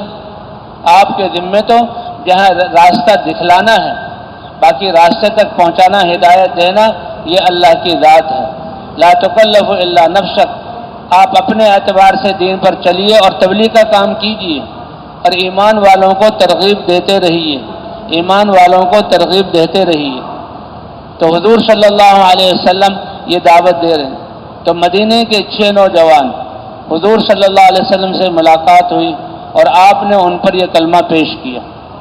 اب یہ یہ جہاں مدینہ منورہ میں رہتے تھے، اور مدینہ منورہ میں 3 یہودیوں کے بڑے قبیلے رہتے تھے، بنو نذیر، بنو قینقاع اور بنو قریظہ۔ کوئی سونے کا کام کرتا تھا، کوئی ہتھیاروں کا کام کرتا تھا، کوئی باغات کا کام کرتا تھا۔ اور عجیب بات یہ ہے کہ یہ یہود یہاں کے رہنے والے نہیں تھے، یہ تو شام کے رہنے والے تھے۔ حضرت موسیٰ علیہ السلام جیسے کہ ہر نبی اپنی امت پر محنت کر کے ایمان والوں کو اللہ کے دربار بیت اللہ میں لاتا تھا، پیش کرتا تھا، تو اسی طرح موسیٰ علیہ السلام اپنے اتباع اسرائیلیوں کو لے کر آئے، خیبر کے پاس سے گزرے، مدینے کے پاس سے گزرے، مکہ مکرمہ میں آئے۔ اور وہ ایسے لوگ تھے کہ تورات کتاب ان کے سامنے ہوتی تھی اور وہ تورات کتاب پڑھتے تھے۔ تو جو تورات علماء ساتھ ہیں اور علماء اپنے اتباع کو وہ درس دے رہے ہیں اور موسیٰ علیہ السلام کے ساتھ ہیں، تو کس سے چل رہے ہیں کہ ایک آخری نبی آئیں گے اور جو آخری نبی ہوں گے وہ سید الانبیاء ہوں گے۔ تو یہ بنی اسرائیل کے لیے شرف کی بات تھی کہ کتنے انبیاء جو ہیں ہم بنی اسرائیل اسحاق علیہ السلام کی اولاد ہیں۔ علماء فرماتے ہیں کہ ابراہیم علیہ السلام کے 2 گھر تھے، ایک حاجر علیہ السلام اور ایک سارہ علیہ السلام۔ سارہ علیہ السلام خاندانی اور رشتہ دار تھی کہ جن سے شادی ہوئی، بہت بڑی شرف والی تھی، لیکن اس خاندان کی قربانیاں اتنی نہیں تھی جتنی قربانیاں حاجر علیہ السلام، تو ان کی قربانی چھوٹی، تو بنی اسرائیل کے سارے نبی اسحاق علیہ السلام کی اولاد میں سے آئے۔ اور حاجر علیہ السلام یہ خاندانی نہیں تھی بلکہ شہزادی تھی، اور وہاں بادشاہ نے ان کو دی تھی۔ حاجر علیہ السلام بیوی، اللہ نے اسماعیل علیہ السلام جیسا بچہ دیا، اور ان کی قربانی بڑی تھی، تو اللہ نے نبیوں کے سردار حضرت محمد صلی اللہ علیہ وسلم ان کے خاندان سے اللہ نے پیدا کی۔ جی ہاں، تو اسماعیل علیہ السلام، تو مدینے والے وہ آئے موسم حج میں، اور 6 نوجوان تھے۔ حضور صلی اللہ علیہ وسلم سے ملاقات ہو گئی، دیکھا کہ یہ کچھ سمجھدار ہیں، بات کی طرف توجہ دے رہے ہیں، لیکن اگر دن میں ان سے بات کی تو سارے قبائل اور ان کی اپنی قوم مکہ والے ان کے ذہن کو خراب کر دیں گے۔ ایک دفعہ ایک قبیلے کے پاس آئے، حضرت ابوبکر صدیق رضی اللہ تعالیٰ عنہ ساتھ تھے، اور حضرت ابوبکر صدیق نے کون سی قوم ہے کہ فلاں، اچھا تمہارا باپ وہ ہے، دادا وہ ہے، فلاں وہ ہے، اور یہ دیکھو یہ بہت عظیم ہستی ہیں، ان کا نام محمد ہے، ان کے باپ کا نام عبداللہ ہے، ان کے باپ کا نام عبد المطلب ہے، ہوتے 5ویں 6 7ویں پہ کہ تم دونوں یعنی ایک تمہارا دادا ایک تھا، کیونکہ سب جو ہیں عرب جو ہے ایک دادا کی اولاد ہے۔ تو اس طرح یعنی تبلیغ کی حکمت یہ ہے کہ پہلے تعارف سے مناسبت پیدا کی جائے، اور پھر حضور صلی اللہ علیہ وسلم دعوت دیتے تھے۔ حضور صلی اللہ علیہ وسلم کا چہرہ ہی اتنا نورانی تھا کہ دیکھتے ہی آدمی متاثر ہو جاتا تھا۔ کتنے عربوں نے کہا ہم شعراء کی مجالس میں بیٹھے اور شاعروں کی بات سنی، اور ہم خطیبوں اور واعظوں کے وعظ میں بیٹھے اور ان کی بات سنی، ہم نے کاہنوں کے ٹوٹکے بھی سنے اور ہم نے جادوگروں کے منتر بھی سنے، لیکن یہ چہرہ ایسا چہرہ ہے نہ شاعر کا ہے، نہ یہ جہاں کاہن کا ہے، نہ یہ ساحر کا ہے، اور یہ جو کلام سناتے ہیں وہ نہ شاعروں کا کلام ہے نہ خطبہ کا کلام ہے۔ کلام کی عظمت یہ بتاتی ہے کہ یہ اللہ کا کلام ہے۔ قرآن پاک ایسا کلام تھا ہمارے ہاں مدارس میں کتاب پڑھائی جاتی ہے، کیونکہ حضرت عمر رضی اللہ تعالیٰ نے کہا عربی سیکھو اور اپنے بچوں کو عربی سکھاؤ۔ کیوں؟ اس لیے کہ اور عربی سیکھنے کے لیے جو پہلے زمانے کے شعراء تھے، شعروں میں جو وہ کیا کہتے ہیں اشعار کہتے تھے اور اپنے ما فی الضمیر کو ظاہر کرتے تھے، ان کو پڑھو تاکہ تمہیں عربی آئے، اور جب عربی پڑھو گے تو قرآن اور حدیث کا سمجھنا آسان ہو جائے گا، قرآن اور حدیث کا سمجھنا آسان ہو جائے گا۔ تو اس لیے ہمارے حضرات عربی ادب اور عربی شعراء ایک کتاب ہے متنبی۔ متنبی کے معنی کیا؟ کہ نبوت کا دعویٰ کرنے والا۔ اس کا لکھنے والا اس نے نبوت کا دعویٰ کیا تھا، پھر بعد میں اس نے توبہ کی، لیکن اس کے عربی کے اشعار بہت زبردست اور بہت معنی رکھتے ہیں، اس لیے وہ پڑھائی جاتی ہے۔ ایک سبا معلقہ پڑھائی جاتی ہے، یعنی 7 سبا کے معنی 7 شاعروں کی 7 دیوان اشعار کی کتابیں جو بیت اللہ پہ لٹکائی ہوئی تھی، کیونکہ اللہ تعالیٰ نے ہر نبی کو وہ معجزہ دیا جو کہ اس کی قوم میں وہ ہنر اور وہ چیز ہوتی تھی۔ حضرت عیسیٰ علیہ السلام ان کے زمانے میں ان کی قوم میں علاج معالجہ زیادہ تھا، تو اللہ نے ایسا معجزہ دیا کہ یبرئ الاکمہ والابرص، مادرزاد اندھے کو دم کر کے جو ہے وہ ٹھیک کر دیا کرتے تھے، اور مادرزاد کوڑی کے سر پہ ہاتھ پھیر کے جو ہے اس کو ٹھیک کر دیا کرتے تھے، حتیٰ کہ مردے سے بات کرتے تو اس کو زندہ کر دیا کرتے تھے۔ اور عیسیٰ علیہ السلام گارے سے چمگادڑ کا کی جو ہے وہ مورتی بناتے، کہ جانوروں میں چمگادڑ ایک عجیب جانور ہے تو جانور، لیکن اس کی چونچ نہیں ہے، اس کے منہ میں جو ہے دانت ہے، اور چمگادڑ ایسی جانور ہے کہ اس کے مادہ کو حیض بھی آتا ہے، تو جانوروں میں تخلیق کے اعتبار سے کامل چمگادڑ ہے، تو چمگادڑ بناتے اس پہ پھونک مارتے وہ زندہ بن کے اڑ جاتا، اور قبر پر آتے اور قم باذن اللہ تو وہ مردہ جو ہے زندہ ہو جایا کرتا تھا۔ حضرت عیسیٰ علیہ السلام کے لیے اللہ نے آسمانوں سے جو ہے مائدہ اتارا۔ تو بہرحال یہ سبع معلقہ کہ جب یہ 7 دیوانیں لٹکی ہوئی تھی، جب حضور صلی اللہ علیہ وسلم پر قرآن نازل ہوا، ایک سورت انا اعطیناک الکوثر فصل لربک وانحر ان شانئک هو الابتر، اے ہمارے حبیب ہم نے آپ کو خیر کثیر اور حوض کوثر عطا کیا۔ جی ہاں، فصل لربک، اس لیے آپ اپنے رب کے لیے نماز پڑھیے، اپنے رب کی عبادت کیجیے، وانحر اور آپ قربانی کیجیے، ان شانئک هو الابتر۔ لوگ یہ کہتے ہیں کہ حضور صلی اللہ علیہ وسلم مدینہ میں آئے اور آگے ان کی اولاد نہیں ہوئی، کہتے اور یہ جو ہے یہ برکت اس میں نہیں ہے، تو آپ تو اللہ کے رسول ہیں، آپ کو یہ برائی، آپ کا دشمن اور آپ پر یہ عیب لگانے والا وہی دم بریدہ اور بے برکتہ ہے۔ تو یہ 3 آیتیں تھیں، یہ حضور صلی اللہ علیہ وسلم نے کہا لٹکا دو، جب لٹکائی تو ان دیوان والوں نے اپنے جہاں سارے شہر کو لے لیا کہ ہمارے شہر کی ان 3 آیتوں کے مقابلے میں کوئی حیثیت نہیں۔ کیوں؟ وہاں لکھ دیا ما ھذا قول البشر، یہ 3 چھوٹی چھوٹی آیتیں ہیں، لیکن اپنے اندر سمندر جیسے معنی کو لیے ہوئے ہیں، انسان کے بس کی بات ہی نہیں کہ اتنے معنی کو 3 جملوں میں جمع کر دیا جائے، یہ اللہ کا کلام ہے۔ وہاں لکھ دیا ما ھذا قول البشر۔ تو حضور صلی اللہ علیہ وسلم مدینے کے ان 6 نوجوانوں کو دعوت دے رہے ہیں اور قرآن پاک پڑھا، وہ 6 کے 6 نوجوان اسلام میں داخل ہو گئے۔ حضور صلی اللہ علیہ وسلم نے اپنے آپ کو ان پر پیش کیا کہ دیکھو میری قوم مجھے اللہ کا پیغام پہنچانے نہیں دے رہی، تم مجھے ساتھ لے جاؤ۔ تو وہ بڑے سمجھدار تھے، اے اللہ کے رسول آپ کی ہستی تو بہت عظیم ہے، ہمارے ہاں امن ہوتا، ہم محبت سے رہتے، اس لیے امن اللہ کی بہت بڑی نعمت ہے، اور امن اللہ ایمان لانے پر دیتے ہیں، اور سلامتی جو ہے بہت بڑا اللہ کی نعمت ہے، عافیت، یہ اسلام پر چلنے والوں کو اللہ تعالیٰ سلامتی عطا فرماتے کہ آپ کی ذات بہت بڑی ہستی ہے، ہم آپس میں دنیاوی جھگڑوں میں پڑے ہوئے ہیں۔ اس سے کچھ پہلے ہی بعاث جنگ تھی مدینہ منورہ کی، جس نے مدینے میں آگ لگا دی تھی اور بہت خون بہا تھا، اور یہ 2 قبیلوں کے درمیان جو عرب قبائل تھے، اوس اور خزرج کے درمیان لڑائی ہوئی تھی، سینوں میں دشمنیاں تھیں، کینہ اور بغض اور حسد تھا۔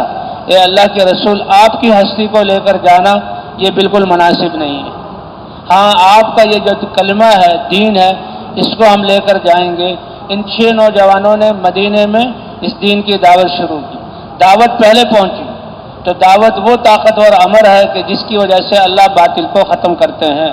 سب سے پہلے دعوت دینے والے خود اللہ ہیں۔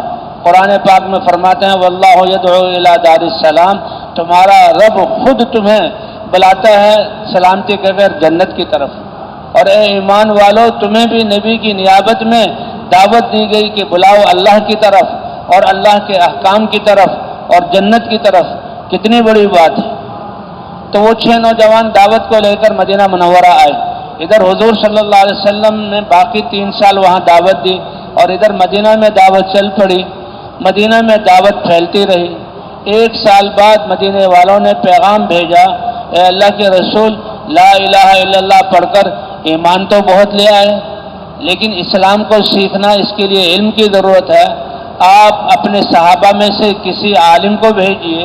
تو حضرت مصعب بن عمیر جو مکہ سے حبشہ ہجرت کر کے گئے ہوئے تھے، اللہ کے رسول نے پیغام بھیجا اور وہ وہاں سے مدینہ منورہ آئے۔ اسد بن زرارہ جو مدینے کے ایک ہستی تھے، یہ پہلے سے مسلمان ہو چکے تھے، ان کو پتہ لگا، انہوں نے اپنے باغ میں ٹھہرایا۔ مسجد یہ جو جنت البقیع ہے، یہ ان کا باغ تھا، مسجد نبوی سے مشرقی جانب، اس باغ میں یہ ٹھہرے۔ کھجوروں کا باغ ہے، کھجوریں اس میں جہاں پکی ہوئی ہیں اور اس میں چشمہ بھی ہے، وہاں یہ سائے میں بیٹھے ہوئے ہیں اور آنے والوں کو یہ اسلام کی دعوت بھی دیتے ہیں اور جو مسلمان ہیں ان کو دین بھی سکھاتے ہیں، دعوت اور تبلیغ دونوں۔ اور لوگ 1-2 کر کے اسلام میں داخل ہونے لگے۔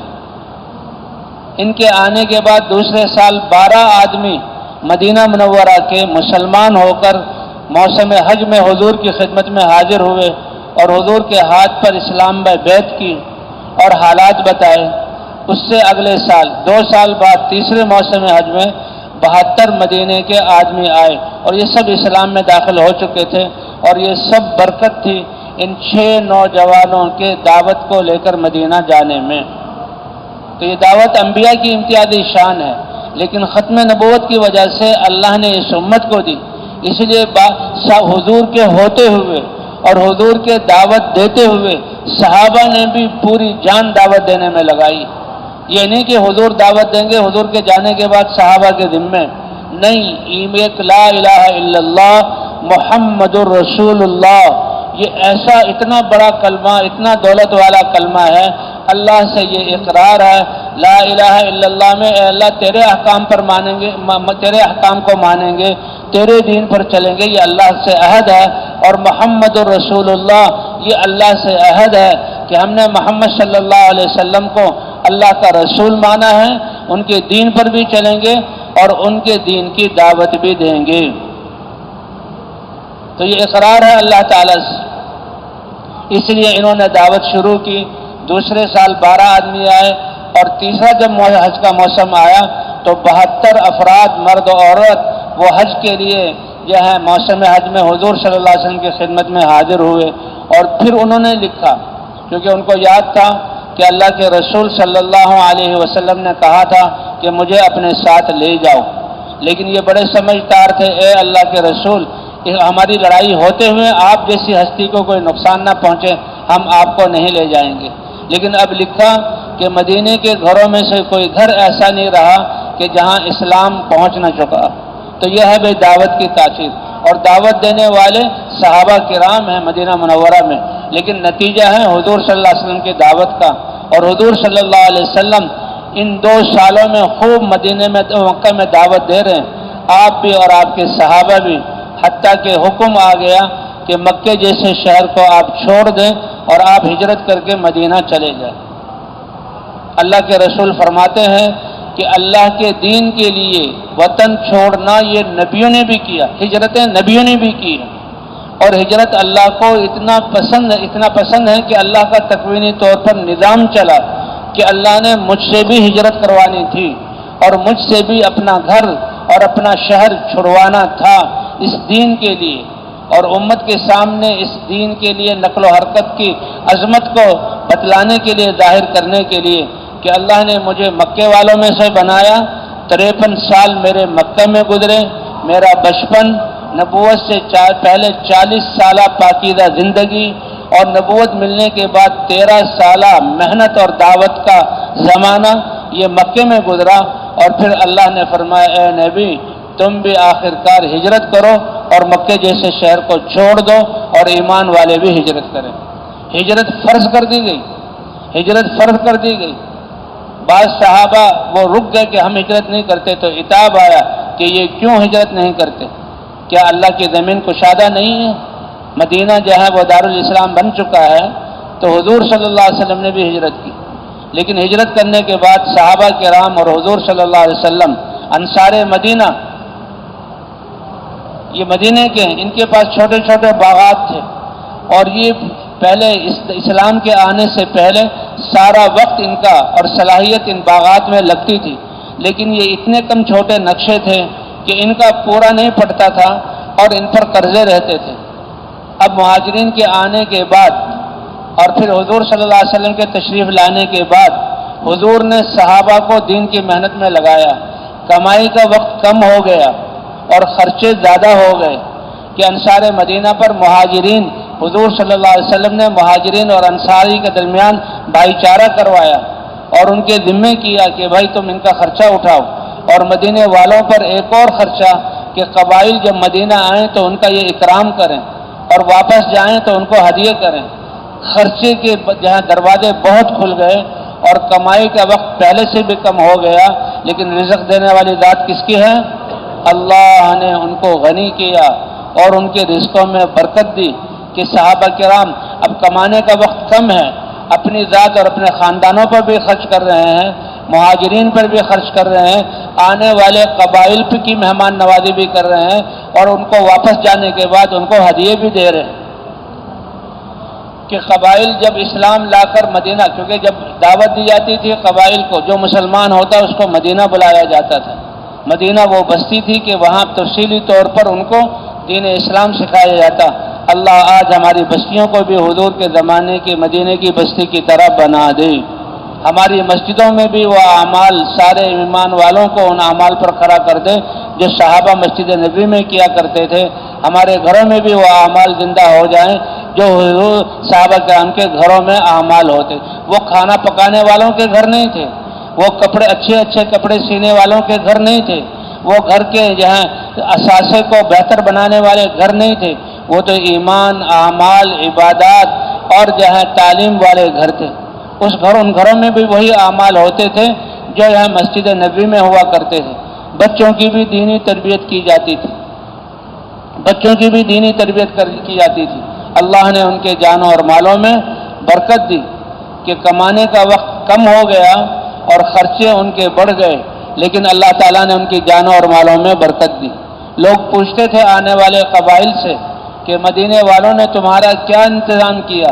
کَأَلَانُوا لَنَا الْفِرَاشَ، نرم بستر ہمیں دیے، وَأَلَذُّوا لَنَا الطَّعَامَ، بہترین کھانا مزیدار کر کے ہمارے سامنے پیش کیا، وَعَلَّمُونَ الدِّينَ، اور ہمیں دین بھی سکھلایا۔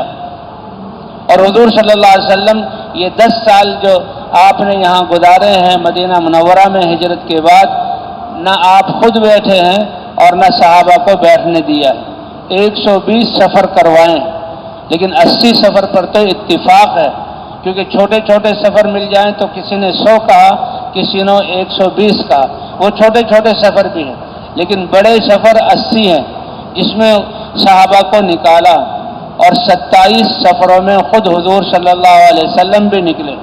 فرمایا جس جماعت کو بھی میں اللہ کے دین کی دعوت کے لیے بھیجتا ہوں، میرا دل چاہتا ہے کہ میں خود اس کے ساتھ شریک ہوں، اور کتنا شریک ہوں کہ اللہ کے راستے میں دعوت دیں، لیکن دشمن اور قبائل نہ سمجھی کی وجہ سے جنگ پر آ جائیں اور تلواریں چلیں اور شہادتیں نصیب ہوں، تو میں اللہ کے راستے میں نکلوں اور جہاد کرنا پڑے اور مجھے شہید کر دیا جائے، اور پھر مجھے زندگی دی جائے، پھر میں دوبارہ نکلوں، شہید کر دیا جائے، اور پھر مجھے زندگی دی جائے تو تیسری مرتبہ میں اپنی جان کو پیش کر دوں۔ اللہ کے رسول اس دین کی عظمت اور انسانیت کی ہمدردی کے لیے اس دعوت کی اہمیت بتلا رہے ہیں۔ اللہ اس اہمیت کا یقین ہمیں بھی عطا فرما دے۔ صحابہ کرام نے کتنی قربانیاں کی، عبداللہ بن حذافہ رضی اللہ تعالی عنہ غسانی بادشاہ جہاد ہو رہا تھا تو یہ قید ہو گئے، یہ امیر تھے، تو غسانی بادشاہ نے بلایا تمہارا لیڈر اور کمانڈر کون ہے؟ عبداللہ بن حذافہ رضی اللہ تعالیٰ عنہ، وہ سامنے اس سے بات کی تو وہ بڑا متاثر ہوا کہ یہ بہت سمجھدار ہے، اور سمجھدار کیوں نہ ہوتے، کس کی تربیت کی ہوئی تھی؟ سید الکونین حضرت محمد صلی اللہ علیہ وسلم کی تربیت کی ہوئی تھی۔ تو دنیا والے تو اپنے مفاد کو دیکھتے ہیں، انہوں نے کہا کہ اس کو میں اپنا وزیر اور اپنا نمائندہ بنا لوں گا، اس کی سمجھداری اور اس کی اس بہترین بات سے میرا ملک فائدہ اٹھائے۔ تو دنیا والوں کے پاس دنیا ہے، اس نے کیا پیش کیا کہ میں آدھی حکومت کی بادشاہت تمہیں دے دیتا، آدھے ملک کی بادشاہت تمہیں دے دیتا ہوں، اور اپنی بیٹی یا خوبصورت بہن سے تمہاری شادی کر دوں گا، لیکن تم ہمارے دین میں داخل ہو جاؤ۔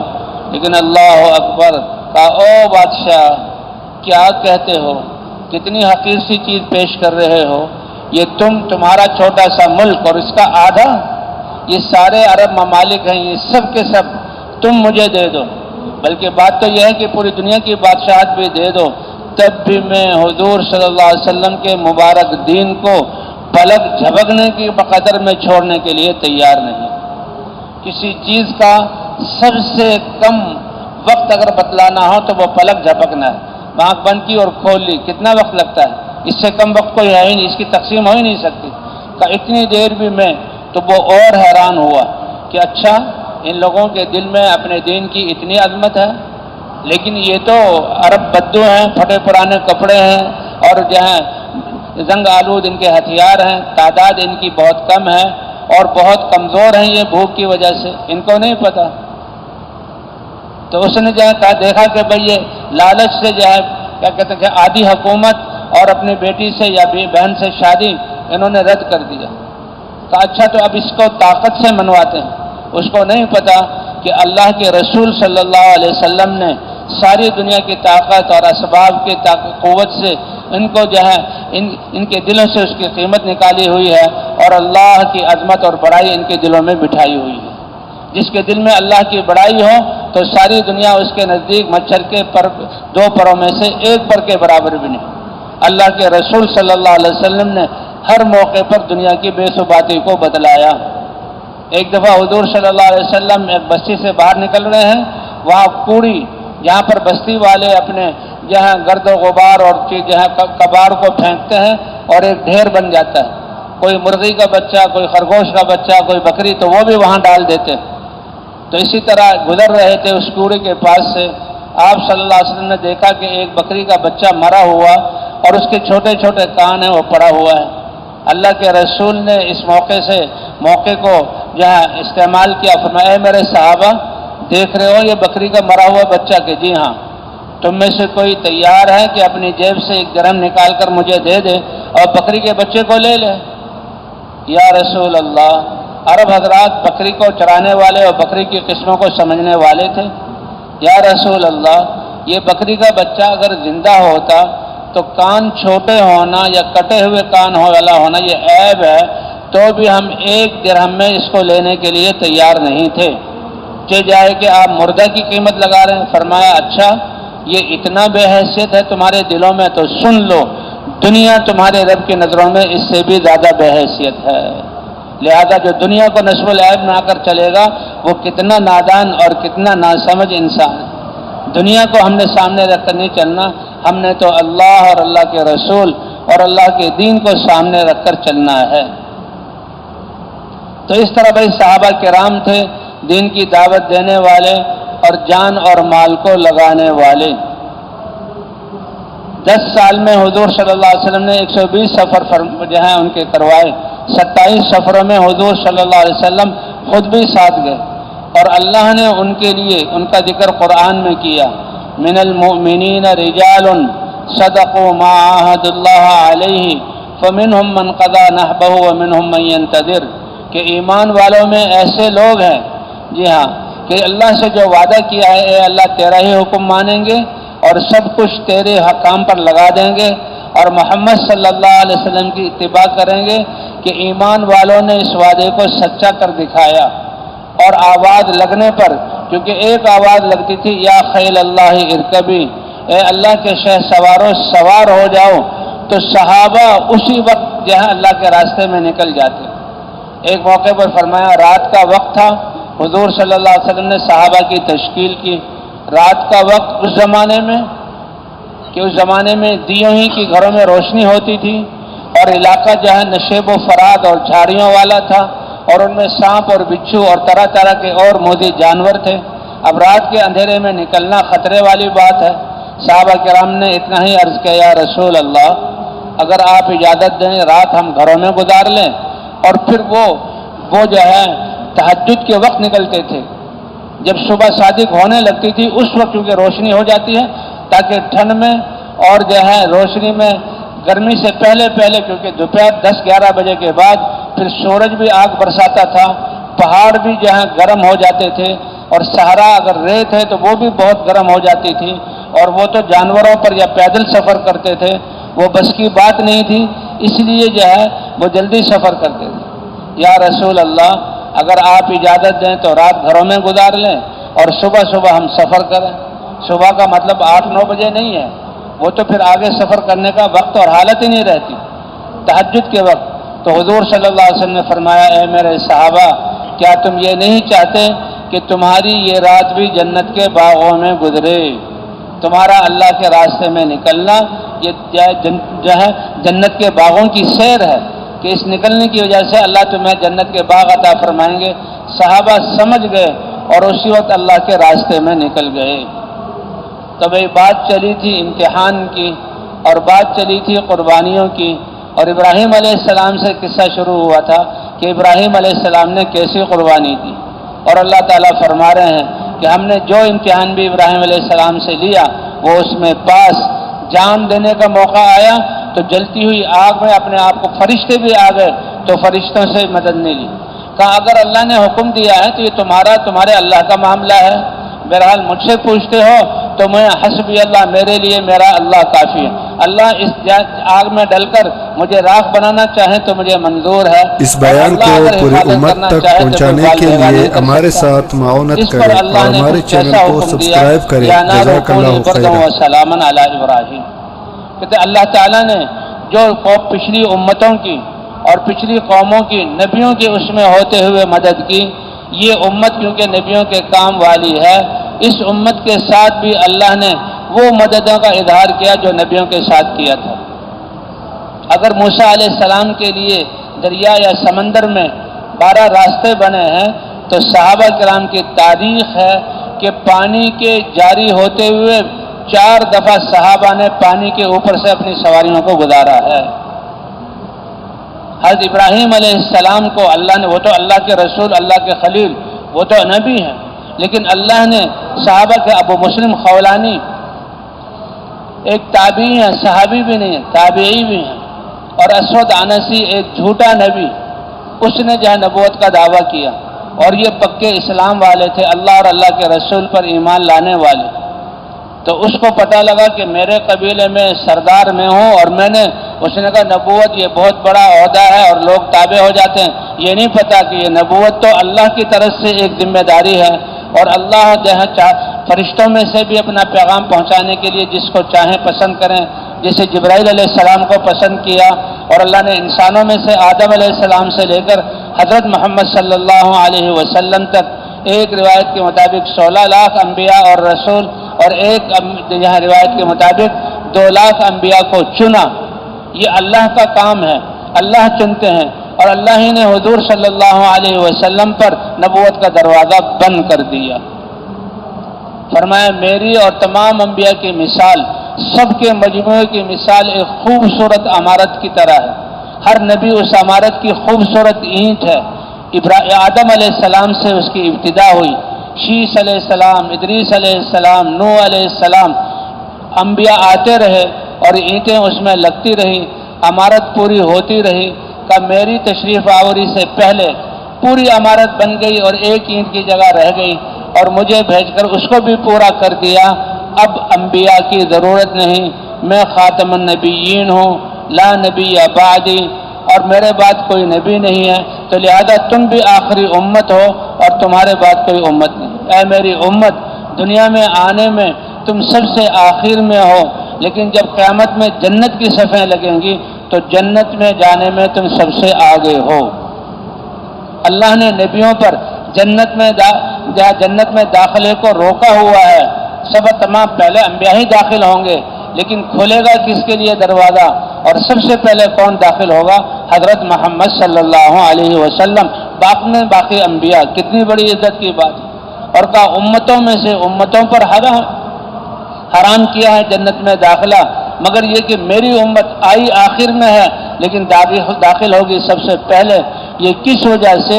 یہ اس ذمہ داری کی وجہ سے جو اس امت کو ختم نبوت کی وجہ سے ملی ہے، اور وہ انبیاء والی حق بنتا ہے کہ نبیوں کے بعد امتوں میں سب سے پہلے حضرت محمد صلی اللہ علیہ وسلم کی امت جنت میں داخل ہو۔ تو بھئی اللہ نے یہ عزت اور اسی لیے فرمایا میری امت تم فخر اور ناز کرو اپنے نصیبے پر کہ اللہ نے اپنے حبیب سید الانبیاء حضرت محمد صلی اللہ علیہ وسلم کو تمہارا نبی بنایا، کہ کسی قوم کو اللہ نے نبی کے بغیر خالی نہیں چھوڑا۔ وَإِن مِّنْ أُمَّةٍ إِلَّا خَلَا فِيهَا نَذِيرٌ، اللہ کی طرف سے ڈرانے والے انبیاء آئے۔ وَلِكُلِّ قَوْمٍ هَادٍ، ہر قوم کے لیے رہبری اور ہدایت دینے والے، راہ دکھلانے والے انبیاء آئے۔ تو یہ قوموں کے لیے فخر کی بات ہے، لیکن کسی کی نسبت موسیٰ علیہ السلام کی طرف، کسی کی نسبت شعیب علیہ السلام کی طرف، کسی کی نسبت ادریس علیہ السلام کی طرف، کسی کی نسبت یوسف علیہ السلام کی طرف، کسی کی نسبت موسیٰ علیہ السلام کی طرف، کسی کی نسبت عیسیٰ علیہ السلام کی طرف۔ یہ بڑی نسبتیں ہیں۔ کیا شان ہوگی جو ابراہیم علیہ السلام کے ساتھ ہوں گے، موسیٰ علیہ السلام کے ساتھ ہوں گے، لیکن میری امت تمہاری کیا بات ہے؟ تمہاری نسبت میں اللہ کا حبیب حضرت محمد صلی اللہ علیہ وسلم کے ساتھ ہے۔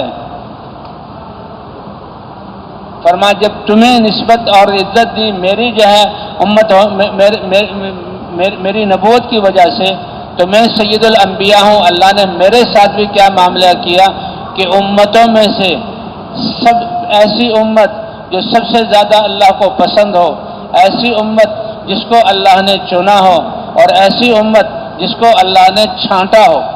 اور یہ چھانٹنا، چننا اور پسند کرنا، یہ وہ اللہ کی طرف سے وہ اعمال ہیں کہ نبیوں کو چنتے تھے، چھانٹتے تھے اور پسند کرتے تھے۔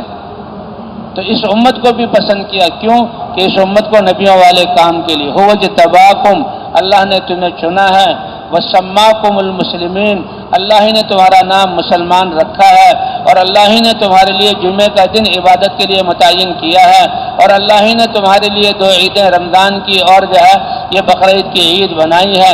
کیا قسمت ہے تمہاری۔ پہلی قوموں کو کہ ہفتوں میں سے کوئی دن تلاش کرو اور اس کو اپنی عبادت کے لیے بناؤ۔ کسی نے کہا کہ ہفتے کے دن اللہ نے کائنات کی ابتدا، تو ہفتہ ہماری عبادت کے لیے ہے۔ کسی نے کہا اتوار، کہ ہفتے کو اللہ کائنات کے بنانے سے فارغ ہو گئے تھے، اتوار اگلا دن ہے، ہم اتوار کو۔ اس امت کو کہا اے امت تم نہ چھانٹو، رب العالمین اپنے فضل اور اپنے کرم سے تمہیں جمعے کا دن عطا کرتا ہے جو سارے دنوں کا سردار ہے۔ تمہیں جمعے کا دن دیا، تمہارا نام بھی مسلمان رکھا، اور اللہ نے تمہیں اس نبیوں والے وجاہدوا فی اللہ حق جہادہ، اپنے جان اور مال اور صلاحیتوں کو، ایک تو یہ کہ اپنی عبادت کے لیے لگاؤ کہ جی میں خود ٹھیک ہو جاؤں، یہ بھی بہت بڑی بات ہے، لیکن یہ صالحین کا درجہ ہے۔ اور ایک یہ ہے کہ اپنے آس پاس کے علاقے اور ملک اور اپنی قوم کو سوچو۔